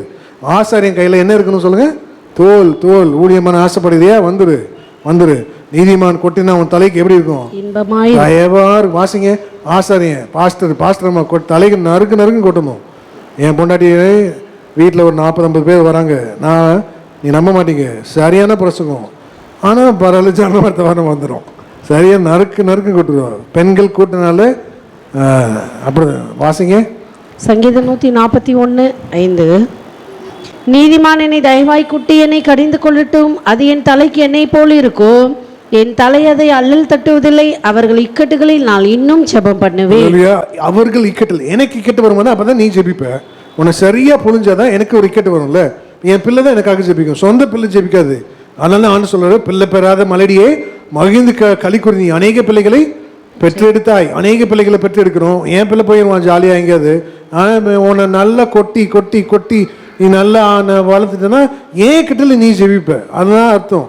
நல்லா கற்றுக்கொள்ளணும் இந்த காலவேளையில். அப்போ தேவன் இடைப்படுகிறார். தேவன் சொல்லுகிறார், இப்போ மாம்சமும் ஆவிக்கு விரோதமாக, ஆவி மாம்சத்துக்கு விரோதமாக செயல்படுகிறது. அப்போ நீ மாம்சத்தை ஜெயிக்கிறதுக்கு இந்த காலவேளையில் பினகாஸ் போல ஒரு பக்தி வைராக்கமே இருந்தால் தான் ஜெயிக்க முடியும். அநேக பேருக்கு அது தெரியல. நான் பரிசுத்தமாக இருக்கேன், உன் பரிசுத்தம் குலைச்சல் ஆயிரும். நீ பக்தி வைராக்கியமாக இருக்கும்போது தான் தேவன் பக்தி, பயபக்தி, பக்தி விருத்தி, தேவனுக்கு ஏற்ற பக்தி வைராக்கியம். அதுதான் லாஸ்ட். அதனால தான் தேவன் சொல்கிறார் பாருங்க, மோசே மலை மேலிருந்து தேவனுடைய சமூகத்தில் 40 நாள் உணவில் புசிக்க குடியாமலும் உபவாசம் இருந்து தேவனுடைய 10 கட்டில் 2 கற்பலகையில் அவருடைய கற்பனை எழுதி கொண்டு வருகிறான். கீழே என்ன பண்ணுறாங்க ஜனங்க? என்ன பண்ணுறாங்க? அவன் டான்ஸ் ஆடுறான். இப்போ ஊழியெல்லாம் டான்ஸ் கூட்டம் தானே, டண்ட நகரி எல்லாம் டான்ஸ் ஆடுறாங்களே, இஷ்டத்துக்கு டான்ஸ் ஆடுறாங்க. இப்போ ஊழியெல்லாம் அப்படியே பாட்டு கூத்து டான்ஸு கும்மாலம், இதுதான் ஊழியம். அவன் ஊழியம் அவ்வளோதான், அவனுக்கு தெரிஞ்ச வழி தான். தேவன் அதான் சொல்கிறாரு, ஏன்டா டான்ஸ் ஆடுறா? ஒரு வாலிபன் தன் எதுனாலும் தன் வழியை சுத்தம் பண்ணுவான். வாசிங்க, எதனால தன் வழியை சுத்தம் பண்ண முடியும்? வேதத்தை வாசிக்கணும், வேதத்தின் படி நீ ஜீவிக்கணும், அதை படி நீ சமர்ப்பிக்கணும். நீ டான்ஸ் ஆடி கூத்தாடியா இருக்க, அப்போ நீ என்ன பண்ண முடியும்? யாருன்னா நீ ஒன்றும் டான்ஸ் ஆடி கூத்தாடி தான். தாவீது நடனமானா, தாவீது ரோட்டில் நடமாடலாம், கட்சியில் அவனை கூட்டிட்டு வந்துட்டானுங்க. எல்லாம் என்ன பண்ணுறது? ஆலயத்தில் நடமாட வச்சாரு. வாசிங்க. அதனால இப்போ நம்ம என்ன பண்ணுறோம்? நல்லது எல்லாம் சொல்லணும், கேட்டுக்கலாம். ஆனால் தப்பு எதுன்னு தெரியும் போது நீ அங்கே வந்துடணும். எப்பொருள் யார் வாய் காப்பினும் அப்பொருள் மெய்ப்பொருள் காண்பது நீ கேட்ப, நல்லது தான். ஆனால் அது உனக்கு உன் ஆவியில் ஒரு ஏவுதல் வரும், இது வேண்டாம், இது டான்ஸ் நல்லதில்லை, இது பரியாசத்துக்கு ஒரு போயிடுது, இதில் நம்ம இலைப்பாறுதல் வேண்டாம், நீ மட்டும் வந்துடணும். என்ன பண்ணணும்? வந்துடணும். வாசிங்க. சங்கீதம் 119:9. வாலிபன் தன் வழியினால் சுத்தம் பண்ணுவான், உமது வசனத்தின்படி தன்னை காத்து கொள்ளுகிறதுனால் தானே. டான்ஸ் ஆடுகிறதுனா மடையன் டான்ஸ் ஆடுறானுங்க இப்போ. ஊழியக்காரங்களாம் கலராக ட்ரெஸ்ஸை போட்டு இவெல்லாம் ஊழியத்துக்கே அன்ஃபிட்டு. பசங்க பண்ணால் 100 பேர் கூட பார்க்க மாட்டேங்கிறான். பாட்டு பண்ணால் 1 மில்லியன் வியூஸஸ் பார்க்குறான். ஆண்டு ஏன் எனக்கு பாட சொல்லலை இப்போ தான் எனக்கு தெரியுது. அப்போ நான் பாட்டை யாருமே கேட்க மாட்டானுங்க பழக்கல. சரி, சோத்திரம். அப்போ தேவன் இடைப்படுகிறார். நீ நல்லா கற்றுக்கொள்ளுங்க இந்த கால வேலை. அப்போ தேவன் சொல்லுகிறார், உமது வசனத்தின்படி தன்னை காத்து கொள்ளுகிறதுனால தானே. உங்களுடைய வசனத்தின்படி நீ உன்னையே நீ காத்துக்கொள்ளணும். மோசே இறங்கி கீழே வர்றாரு. வாசிங்க. எல்லாம் என்ன பண்ணுறாங்க? நடனமாடி. அந்த வசனம் வரீங்க கீழே வாசிங்க. ஆண்டு அழகாக சொல்லுவாங்க, நடனமாடி. ஆண்டுக்கு தெரியுது ஒரு கூட்டம் டான்ஸ் ஆடுது. டான்ஸ் ஆடுற கூட்டம்லாம் பரலோகம் வராதுடா டே. இந்த காலவேளை தன் வசனத்தின்படி தன்னை காத்து கொள்ளுகிறவன் எவனோ அவனை தான் தேவன் பெத்தேலுக்கும் ஆய்க்கும் இடைப்பட்ட இடத்துல நம்ம பலிபீடத்தை கட்டுவான். அது பலி செலுத்துவான். தேவன் நம்ம பலியை அங்கீகரிப்பார். அல்லேலூயா, அல்லேலூயா. வாசிங்க. யாத்ராகமம் 32:17. ஜனங்கள் ஆரவாரம் பண்ணுகிறதை யோசுவா கேட்டு மோசே நோக்கி, பாளையத்தில் யுத்தத்தின் இரைச்சல் உண்டாயிருக்கிறது என்றான். அதற்கு மோசே, அது ஜெயதுனியாகிய சத்தமும் அல்ல, அபஜெயதுனியாகிய சத்தமும் அல்ல, பாடலின் சத்தம் எனக்கு கேட்கிறது என்றான்.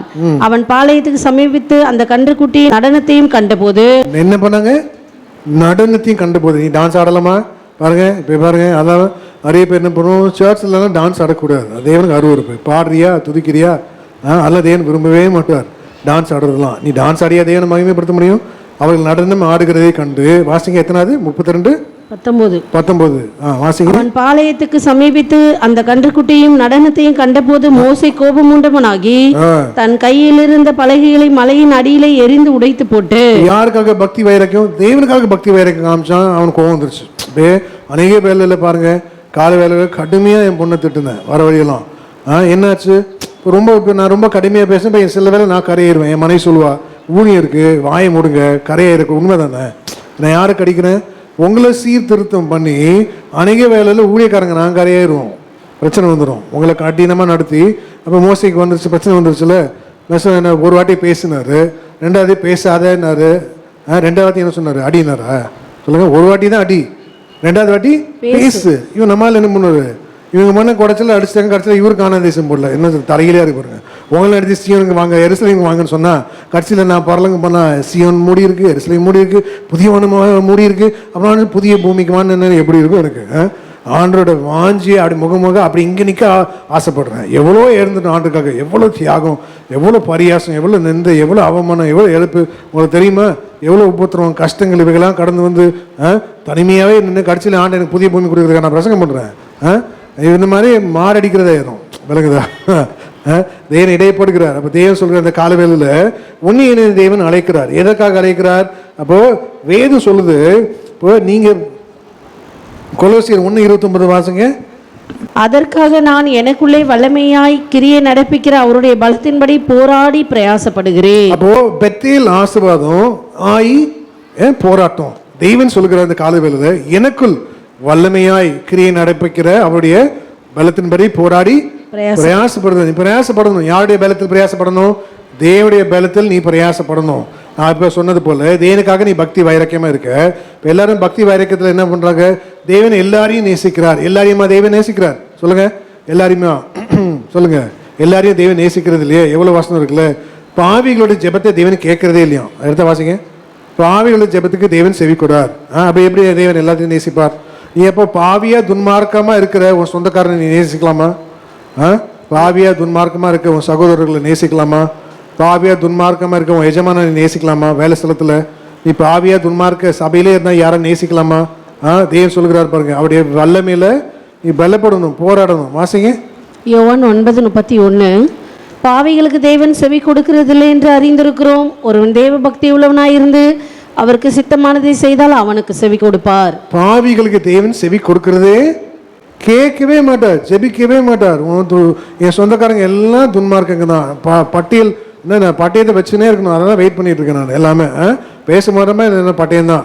அப்போ என்ன பண்ணுறாரு? என் ஃப்ரெண்ட்ஸ் எல்லாம் துன்மார்க்கம் தான், எல்லாம் அப்பப்போ பட்டயத்தை வச்சுனே இருக்கணும். ஊழியத்தில் இருக்கும் சில வேலையில் துன்மார்க்கம் தென்பட்டா பட்டயத்தை நீ அப்பவே வச்சுனே இருக்கணும். இப்போ தெய்வன் சொல்கிற அந்த காலவேளையில் பாவிகளுக்கு தெய்வன் செவி கொடுக்கறதில்லை என்று அறிந்திருக்கிறோம். பாவிகள் அப்போ எல்லாரும் என்ன? எல்லாரையும் தெய்வன் நேசிக்கிறார். எல்லாரையுமா தெய்வன் நேசிக்கிறார்? சிலுவையில் 2 கல்லன் இருக்கிறான். ஒருத்தன் பரியாசம் பண்றான், இன்னொருத்தன் என்ன பண்றான்? ஏன்டா பரியாசம் பண்ற? நீ நல்லவன் இல்லைன்னு எல்லாருக்கும் தெரியும். என்னமே ஒரு தாழ்மையா இருக்க பாருங்க. தேவனே, உங்களுடைய ராஜ்யத்தில் நீ வரும்போது அடியனை என்ன பண்ணுவேன்? நினைத்தரும் ஹம்பிள் ரிக்வெஸ்ட். எல்லாரையுமா தேவன் பரலோகத்துக்கு கொண்டு போறாரு. வாசிங்க. ஜனங்க என்ன சொல்லுவாங்க? துன்மார்க்கமா இருக்கிறது யாரையும் நீ தள்ளணும், நீ பட்டயத்தை வைக்கணும், நீ காண்பிக்கணும், நீ சொல்லணும், எடுத்து காமிக்கணும். கேன்சர்னு நீ காமிக்கணும். தேவன் என்ன பண்ண? இயேசு கிட்ட வா, கேன்சர் போகணும்னு நீ சொல்லணும். நீ கேன்சரையே முடி மறைச்சிட்டு தேவனை நேசிக்கிறான்னு எப்படி சொல்ல முடியும்? அந்த ரத்த பழியும் தலை மேல தேவன் வைக்க மாட்டாரா இந்த கால வேளையில? வாசிங்க. லூக்கா 23:42. இயேசுவை நோக்கி, ஆண்டவரே, நீர் உம்முடைய ராஜ்யத்தில் வரும்போது அடியனை நினைத்தருளும் என்றான்.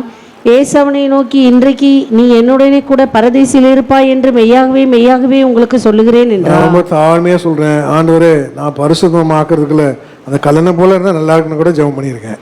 அவனுக்கு என்ன பாருங்க, செத்த பரலோகம் போயிட்டால, எவ்வளோ பெரிய ஸ்லாக்கியம் அது தெரியுமா? அவளை கண்ணு முன்னா ஆண்டவர் எத்தனையோ நாள் அழுது ஜெபிச்சிருக்கேன். நான் பரிசுத்தம் ஆகிறதுக்குள்ள ஆண்டரை பாப்பனாலே டவுட் ஆயிடுச்சு. அவன் ஜெபிக்கிறான், என்ன பண்றான்? இன்றைக்கு நீ என்னோடு கூட பரதேசில் இருப்பேன் ஆண்டு சொல்ற. அல்லேலூயா.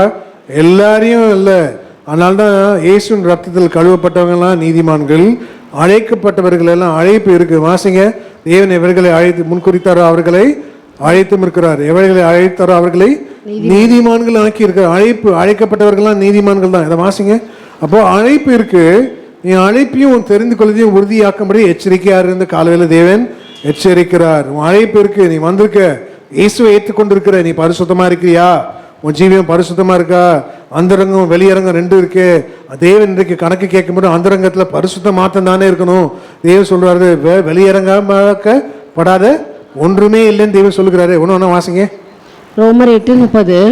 எவர்களை முன்குறித்தாரோ அவர்களை அழைத்தும் இருக்கிறார், எவர்களை அழைத்தாரோ அவர்களை நீதிமான்கள் ஆக்கியும் இருக்கிறார், எவர்களை நீதிமான்கள் ஆக்கினாரோ அவர்களை மகிமைப்படுத்தி. அழைக்கப்பட்டவர்கள் நீதிமான்கள் தான். எல்லாம் அழைப்புக்கு இருக்கனால தான் நீங்க பிரசங்கத்தை கேட்கறீங்க, சபைக்கு வந்திருக்கீங்க. தேவன் அவர்களை பார்த்து சொல்றாரு, அழைப்பு தான், ஆனா நீ தெரிந்து கொள்ளப்பட்டமாக பாத்திரமாக மாறணும். அதனால தான் அழைப்பையும் தெரிந்து கொள்ளும்படியும் உறுதியாக்கும்படி ஜாக்கிரதையாரு. வாசிங்க. அழைப்பையும் தெரிந்து கொள்ளுதலையும் உறுதியாக்கும்படி எச்சரிக்கையாரு. இந்த காலவேளையில் ஒரே மாசம் தான் இருக்கு புதிய வருஷத்துக்கு. ஒரு மாசத்துல எண்ணற்ற ஆசீர்வாதங்கள் உன் வீடுக்கு சேவை தட்டணும். தேவன் பரலோகத்துல ஆசீர்வாதத்தை பிச்சு கொடுக்கணும். இந்த புதிய வருஷத்துல சுகம், இந்த புதிய வருஷத்துல திரளான ஆசீர்வாதங்கள், ஐஸ்வர்யம், இந்த புதிய வருஷத்துல நீ கேளாததையும் தேவன் தரணும். ஆமேன். என்ன கேட்க மறந்தே அது தேவன் கொடுத்துடணும். வாசிங்க. 2 பேதுரு 1:10. 2 பேதுரு 1:10. ஆகையால் சகோதரரே, உங்கள் அழைப்பையும் தெரிந்து கொள்ளுதலையும் உறுதியாக்கும்படி ஜாக்கிரதையாயிருங்கள். இவைகளை செய்தால் நீங்கள் ஒரு காலம் இடறி விழுவதில்லை. இவைகளை நீ செய்தால் ஒரு காலம் அழைப்பையும் தெரிந்து கொள்ளுதலையும் உறுதியாக்கும்படி ஜாக்கிரதையா இருங்க. தேவன் சொல்லுறார். அப்போ நீ ஒரு காலத்துல பிரகாசமா இருந்த நாட்கள்ல இப்ப படுகிற உபத்திரம் மிகுந்த போராட்டங்கள் நீ என்ன பண்ணு, சகிச்சியே அதை எண்ணிக்கொள்ளுன்னு சொல்றாரு பாருங்க. வாசிங்க. எபிரேயர் 10:10 32 வசனம் வாசிங்க. எபிரேயர் 10:32. முந்தின நாட்களை நினைத்துக் கொள்ளுங்கள், நீங்கள் பிரகாசமாக்கப்பட்டிருந்த அந்த நாட்களில் உபத்திரவங்களாகிய மிகுந்த போராட்டத்தை சகித்தீர்களே. முன்ன சகிச்சோம், இப்ப ஏன் உன்னால சகிக்க முடியல? இப்போ பெத்தேலும் ஆகிய இடைப்பட்ட இடத்தில் ஏன் உன்னால பலிபீடத்தை கட்ட முடியல? தேவன் இடைப்படுகிறார். ஒரு காலத்துல தேவனுக்காக வைராக்கியமா நீ எவைகளெல்லாம் நீ சகித்த அந்த முந்தின நாட்கள் நீ என்ன பண்ணு, யோசிச்சு பாரு. அப்படியே தேவன் நினைப்பட்டுகிறார். அதனால தேவன் இப்போ பவுல் சொல்றாரு பாருங்க, பிலிப்பியர் 1:30 பாருங்க. அதுல சொல்றாங்க, என்னிடத்தில் கண்டு கேட்டு உண்டு கேள்விப்படுகிறமான போராட்டம் எனக்கு மாத்திரம் இல்லை பிள்ளைகளே, உங்களுக்கும் உண்டு அப்படின்னு சொல்லிட்டு பாருங்க. வாசிங்க. எனக்கு ஊழியக்காரனுக்கு மாத்திரம் தான் பிரச்சனை கிடையாது, உங்களுக்கும் உண்டு. வாசிங்க வேகமா. பிலிப்பியர் 1:30. நீங்கள் என்னிடத்திலே கண்டதும் எனக்கு உண்டென்று இப்பொழுது கேள்விப்படுகிறதுமான போராட்டமே உங்களுக்கும் உண்டு. யாருக்கு உண்டு போராட்டம்? இப்படிப்பட்ட போராட்டங்கள் எங்களிடத்தில் கண்டு கேட்டு இவைகள் போராட்டங்கள் யாருக்கு உண்டு? உங்களுக்கும் கண்டிப்பா உண்டு. 1 பேதுரு 5:9 வாசிங்க வேகமா. விசுவாசத்தில் நீ எப்படி பண்ணணும்? ஒரு தேவனுக்காக ஒரு ஜெயக்கொடி ஏற்றணும். எல்லா மனுஷனுடைய வாழ்க்கையிலும் போராட்டங்கள் உண்டு. பெத்தேலுக்கும் ஆகி இடைப்பட்ட இடத்தில் நீ ஒரு பலிபீடத்தை கட்டணும். அதனால தான் தேவன் கற்றுக் கொடுக்கிறார். வாசிங்க வேகமா. 1 பேதுரு 5:9. விசுவாசத்தில் உறுதியாயிருந்து அவனுக்கு எதிர்த்து நில்லுங்கள். உலகத்தில் உள்ள உங்கள் சகோதரர்களே அப்படிப்பட்ட பாடுகள் நிறைவேறி வருகிறது என்று அறிந்திருக்கிறீர்களே.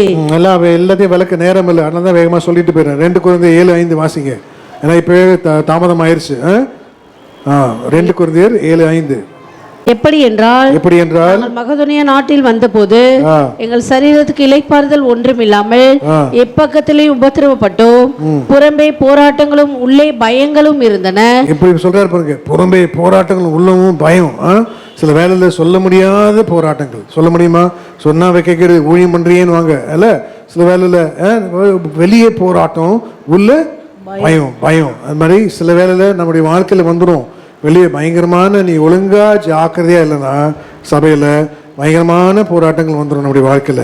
வெளியே போராட்டம், உள்ள பயம். அப்படிதான் தேவன் இடைப்பா. அதனால தான் தேவன் சொல்லுகிறார், அனைவருடைய வாழ்க்கையில இடுக்கமான வாசல் வழியா பிரவேசிக்க பிரயாசப்படு. இடுக்கமான வாசல், உபத்திரவம், போராட்டம் வருகிற நல்லது. நீ தைரியமா நில்லு. விசுவாசத்துல ஒரு ஜெயக்கூடிய காண்பி. தேவன் என்ன பண்ணுவாரு? அதுலதான் ஒரு ஜெயம் உண்டு தேவன் காண்பித்து கொடுக்கிறார். வாசிங்க வேகமா.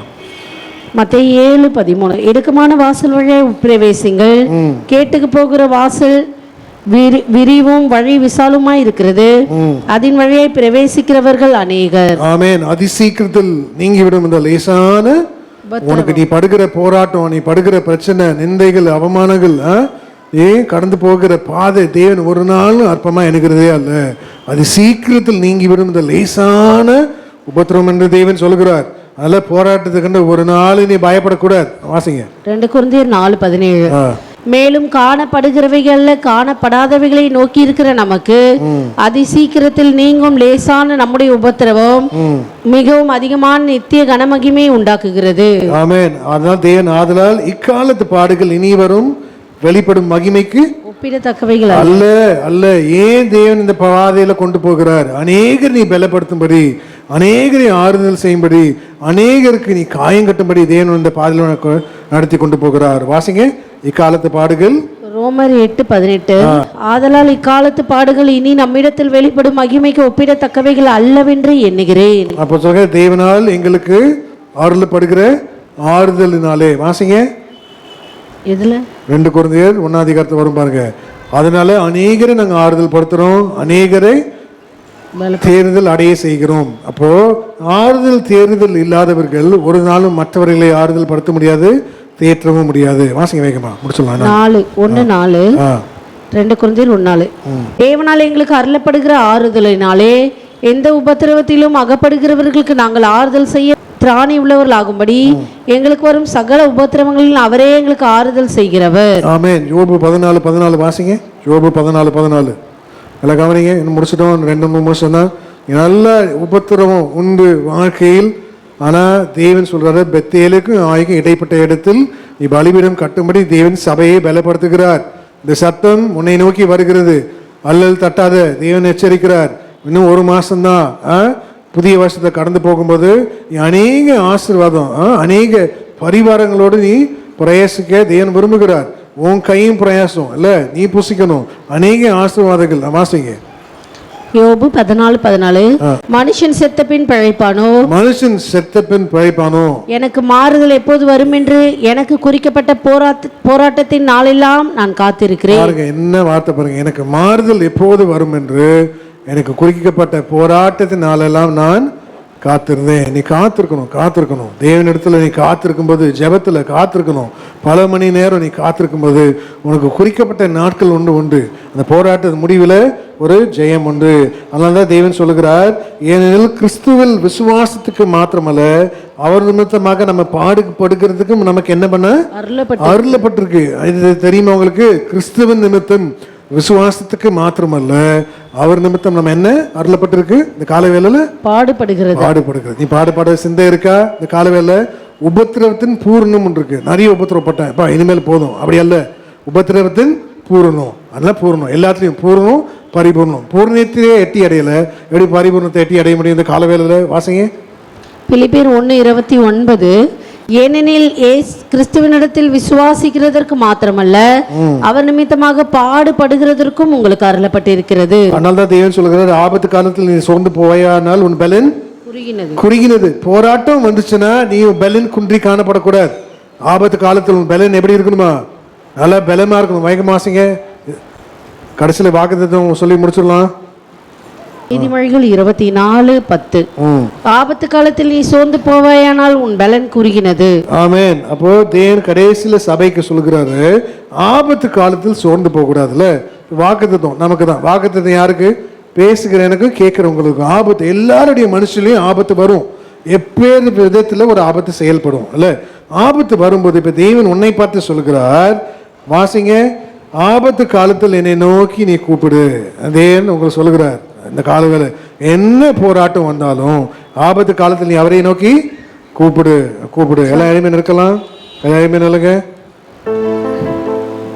வாசிங்க 50:15. ஆபத்து காலத்தில் என்னை நோக்கி கூப்பிடு, நான் உன்னை விடுவிப்பேன், நீ என்னை மகிமைப்படுத்துவாய். ஆமென். இந்த கேட்ட வசனத்தின்படி, தேவன் சபைக்கு இடைப்பட்ட வார்த்தையின்படி பலிபீடம் கட்டுனாதான் உன் பலி இந்த காலவேளையில அங்கீகரிக்கப்படும். உன் கண்களை மூடு. உன் புருஷனையோ உன் மனைவியோ உன் பிள்ளையோ நீ பார்க்காத. அதெல்லாம் ஆண்டு பார்த்துக் கொள்வார். ஐயோ உன் பிள்ளை ஓடுதே, தடுக்கி விழுந்தாலும் அடிப்படாது. உன் மரமண்ட சொரநிலை ஏறவே மாட்டேங்குது. சபைக்கு வந்துட்டா தேவன் காயப்படுத்துற சபை கூட்டு வருவாரு. பிள்ளையை பார்க்காத நீ கணக்கு இருந்து. இந்த காலவேளை தேவன் இடைப்படுகிறார். பெத்தேல் தேவனுடைய அப்பத்தின் வீடு போராட்டம். அப்போ ஆசீர்வாதத்துக்கும் போராட்டத்துக்கும் இடைப்பட்ட இடத்தில் நீ ஒரு பலிபீடத்தை கட்டும்படி தேவன் இந்த காலவேளை உன்னை அழைத்து கொண்டு வந்திருக்கிறார். பூர்வ பிதாக்களுடைய பலிபீடம் எப்படி அவர்கள் பலிபீடத்தை கட்டினார்கள், வேத வசம் எல்லாம் பொடுமிடப்பட்டது. புடமிடப்படாதவைகள் பேசுகிறனால கேட்கிற நீயும் தான். கர்த்தர் ஒன்னையும் என்னையும் கொண்டா தேவன் படைத்ததானே அந்த காலத்துல பைபிளே எழுதியிருக்க முடியாது. தேவன் இடைப்படுகிறார். தேவனுக்கு ஒரு பலிபீடத்தை கட்டும்படி தேவன் அழைக்கிறார். இந்த காலவேளையில நீ பலப்பட்டு இந்த காலவேளையில பெத்தேல் தேவனுடைய அப்பத்தின் வீடு. அப்போ நியாயாதிபதிகள் நியாயம் விசாரிக்கும் நாட்கள் ஒரு பஞ்சம் உண்டாயிற்று. பெத்லெஹேமிலே பஞ்சம்னா அப்ப எங்க போகிறது ஆண்டவரே? மனுஷன் அப்பத்தினால் மாத்திரமல்ல, தேவனுடைய வாயிலிருந்து புறப்படுகிற ஒவ்வொரு வார்த்தையினால் பிழைக்கிறான். உன் வேலையை நம்பி நீ ஜீவிக்காத. இன்னைக்கு இருக்கும் வேலை நாளைக்கு போயிடும். உன் சுகத்தை நம்பி ஜீவிக்காத. இன்னைக்கு இருக்க சுகம் நாளைக்கு போயிடும். உன் விசுவாசியை நம்பி ஜீவிக்காத. ஊழியக்காரங்களை எங்களை பார்த்து இன்னைக்கு இருப்பாங்க, நாளைக்கு போயிடுவாங்க. தேவன் இடைப்படுகிறார். யாரை நம்பி? இயேசுவை மாத்திரம் நம்பி. இயேசுவை மாத்திரம். நீ எதை நம்பி இருக்கிற? புருஷனை நம்பி ஜீவிக்கிற அநேக ஸ்திரீகள் வந்து சொல்லுவாங்க, ஐயா என் புருஷனை விட்டு போயிட்டாரு. நீ எப்படி உன் புருஷன் எப்படி இந்த காலம் இல்லை? அநேக பிரதர்ஸ் வந்து என் ஜெபம் பண்ணணும்னு சொல்லுவேன். ஐயா என் மனைவி என்னை விட்டு போயிட்டா. நீ யாரை நம்பி இருக்கிற? ஐயா என் பிள்ளைங்க வயதான காலத்துல வயோதிபர் எல்டர்லி ஹோம் அங்க போய் சேர்த்து விட்டாங்க. எங்களுக்கு யாருமே இல்லை. யாரை நம்பி இருக்கிற காலவேளை? மலைகள் விலகினாலும் பர்வதங்கள் நிலை பெயர்ந்தாலும் சமாதானத்தின் உடன்படிக்கை யாருக்கு அந்த உடன்படிக்கை தேவன் கொடுத்தார் பாருங்க. தேவனுக்காக பக்தி வைராக்கியம் காண்பித்த எலியாசோட மகன் ஆரோனுடைய மகன் எலியாசோட மகன் பினகாஸ் தேவனுக்காக நியாயம் செய்தான். என்ன நியாயம் செய்தான்? பாவத்துக்கு விரோதமாக ஒரு பக்தி வைராக்கியம் ஒரு ஈட்டியை கொண்டு அந்த பாவத்தை கொன்று விட்டான். நீ இந்த கால வேளையில உனக்கு ஒரு பக்தி வைராக்கியம் இருக்கா? பாவத்துக்கு விரோதமாக என்ன ரத்த சிந்த படலையே இயேசு கேட்கிறாரு. நீ எந்த ஜெயம் அந்த கால வேளையில ஒரு மாசம் புதிய வருஷத்தில் கடந்து போக பிரயாசப்படுகிற நீ ஆசீர்வாதம் இல்லை சொல்லுகிற, நீ இளைப்பாறுதல் இல்லை சொல்லுகிற, நீ சந்தோஷம் நிம்மதி இல்லை சொல்லுகிற, நீ கடன் தீராத ஓயாத ஒழுக்கா இருக்க சொல்லுகிற, நீ வியாதி புகழன்னு சொல்லுகிற, நீ இந்த கால வேளையில தேவனுக்காக ஒரு பக்தி வைராக்கியம் இருக்கா? தேவன் இடைப்படுகிறார். உன்னை பார்த்து கேட்கிறார், இன்னும் பக்தி வைராக்கியமா இருக்கியா? இல்ல வெத்து வைராக்கியமா இருக்கு அந்த காலவேளை? தேவன் இடைப்படுகிறார். நல்லா பாருங்க, தேவன் பக்தி வைராக்கியமா இருக்கிறன அந்த பினகாசை பார்த்து தேவன் சொல்ல, என் சமாதானத்தின் உடன்படிக்கை உன்னை விட்டு ஒரு நாளும் விலகவே விலகாது. அவன் பக்தி வைராக்கியம். பக்தி இல்லாத பட்சத்தில் எப்படி பரிசுத்தம் உருவாகும்? மாம்சத்துக்கும் ரத்தத்துக்கும் போடும் போராட்டம் அல்ல. எது அப்ப மாம்சம் ரத்தம்? ஏன் உன் பிள்ளைங்க மாம்சம், உன் மனைவி, உன் புருஷன் ரத்தனுடைய பிள்ளைங்க, இவைகள் இல்ல போராட்டம். குடும்பத்தில் இல்ல, பிசாசு, லோகாதிபதி, மண்டலத்தில் உள்ள பொல்லாத ஆவிகள் சேனை இருக்கு. நீ அதுல நீ பரிசுத்த கொலைச்சல் ஆக்கும்படி, உன் பொருத்தைய கொலைச்சல் ஆக்கும்படி, உன்னுடைய பிரதிஷ்டையை கொலைச்சல் ஆக்கும்படி, நீ தேவனுக்காக நீ வாயத்தொன்னு சொல்லிய பொறுத்து அதை கொலைச்சல் ஆக்கும்படி அதுல ஒரு போராட்டம் உண்டு இந்த காலவேளையில. நீ அந்த போராட்டத்தில் நீ செய்ய இருக்கணும். ஆனால் தான் தேவன் சொல்கிறார், பெத்தேலுக்கும் ஆயிக்கும் இடைப்பட்ட இடத்தில் நீ என்ன பண்ண? ஒரு பலிபீடத்தை கட்டணும். அந்த காலவேளை அநேக போராட்டங்கள் உண்டு. பவுல் சொல்லுகிறார் பாருங்க, எங்களுக்கு உண்ட கேட்ட போராட்டங்கள் உங்களுக்கு உண்டு. ஏன் அப்படி சொல்றாரு? சபையை தைரியப்படுத்தவா? இல்ல, எப்படி அவர் பலப்பட்டு ஜெயித்தது போல இந்த காலவேளையில இயேசு உன்னையும் அழைக்கிறார். அவன் ஜெயித்தது போல இந்த காலவேளையில வேதம் இயேசு சொல்லுகிறார், நான் நேற்றும் இன்றும் என்றும் மாறாதவர். மனுஷங்க மாறுவாங்க, எல்லாரும் மாறி விடுவாங்க. ஆனா போராட்டத்துல நீ ஒரு பலிபீடத்தை கட்டும்படி தேவன் அழைத்து கொண்டு வந்திருக்கிறார். இடுக்கமான வாசல் வழியை பிரவேசிக்க நீ பிரயாசப்படு. ஆண்டவரே, வாசல் இடுக்கமா இருக்குன்னு சொல்லாத, கஷ்டம் இருக்குன்னு சொல்லாத, கண்ணீர்னு சொல்லாத. கண்ணீர் யாக்கோபு பாருங்க, நாள் முழுவதும் அழுது ஜெபித்தான். வரும் வீட்டுல போய் வாசிங்க, அவன் அழுது ஜெபித்தான். அழுது கண்ணீர் வெளியேற பெற்றது. உன் ஜெபத்துக்கு பதில் இருக்கோ இல்லையோ, உன் கண்ணீர் வெளியேறப்பட்டது. மகனே மகளே கலங்காத, உன் கண்ணீரெல்லாம் துருத்தில் வைக்கப்பட்டிருக்கு. ஒரு நாள் தேவன் உன் அற்பமாக எண்ணுகிறதே அல்ல. உன் போராட்டத்தின் மத்தியில் தேவன் உறுதியா இருக்கார். காலங்கள் மாறலாம், மனுஷங்கள் மாறலாம், இயேசு நேற்றும் என்றும் மாறாதவராய் இருக்கிறார். இக்கரையிலிருந்து கரை பிடித்தவர் கரை சேர்ப்பார். கைத்தட்டி இயேசுக்கு நன்றி சொல்லுங்க. இந்த காலையில ஆண்டவரே நன்றி நன்றி நன்றி. இந்த காலையில கர்த்தர் என்னோட இடைப்பட்டார். தேவன் பேசினார். என் குடும்பத்தை குறித்து, என் ஊழியத்தை குறித்து, என் எதிர்காலத்தை குறித்து, என் வியாதியை குறித்து, என் வருமானத்தை குறித்து, ஆண்டவரே என் கடத்தை குறித்து பெரிய காரியங்கள் செய்ய போறதுக்காக இந்த காலவேளை நீங்க சமர்ப்பிக்கலாம், ஒப்பு கொடுங்க. தேவன் பெரிய காரியங்கள் செய்வார். ஆமென். சோத்திரம் சோத்திரம்.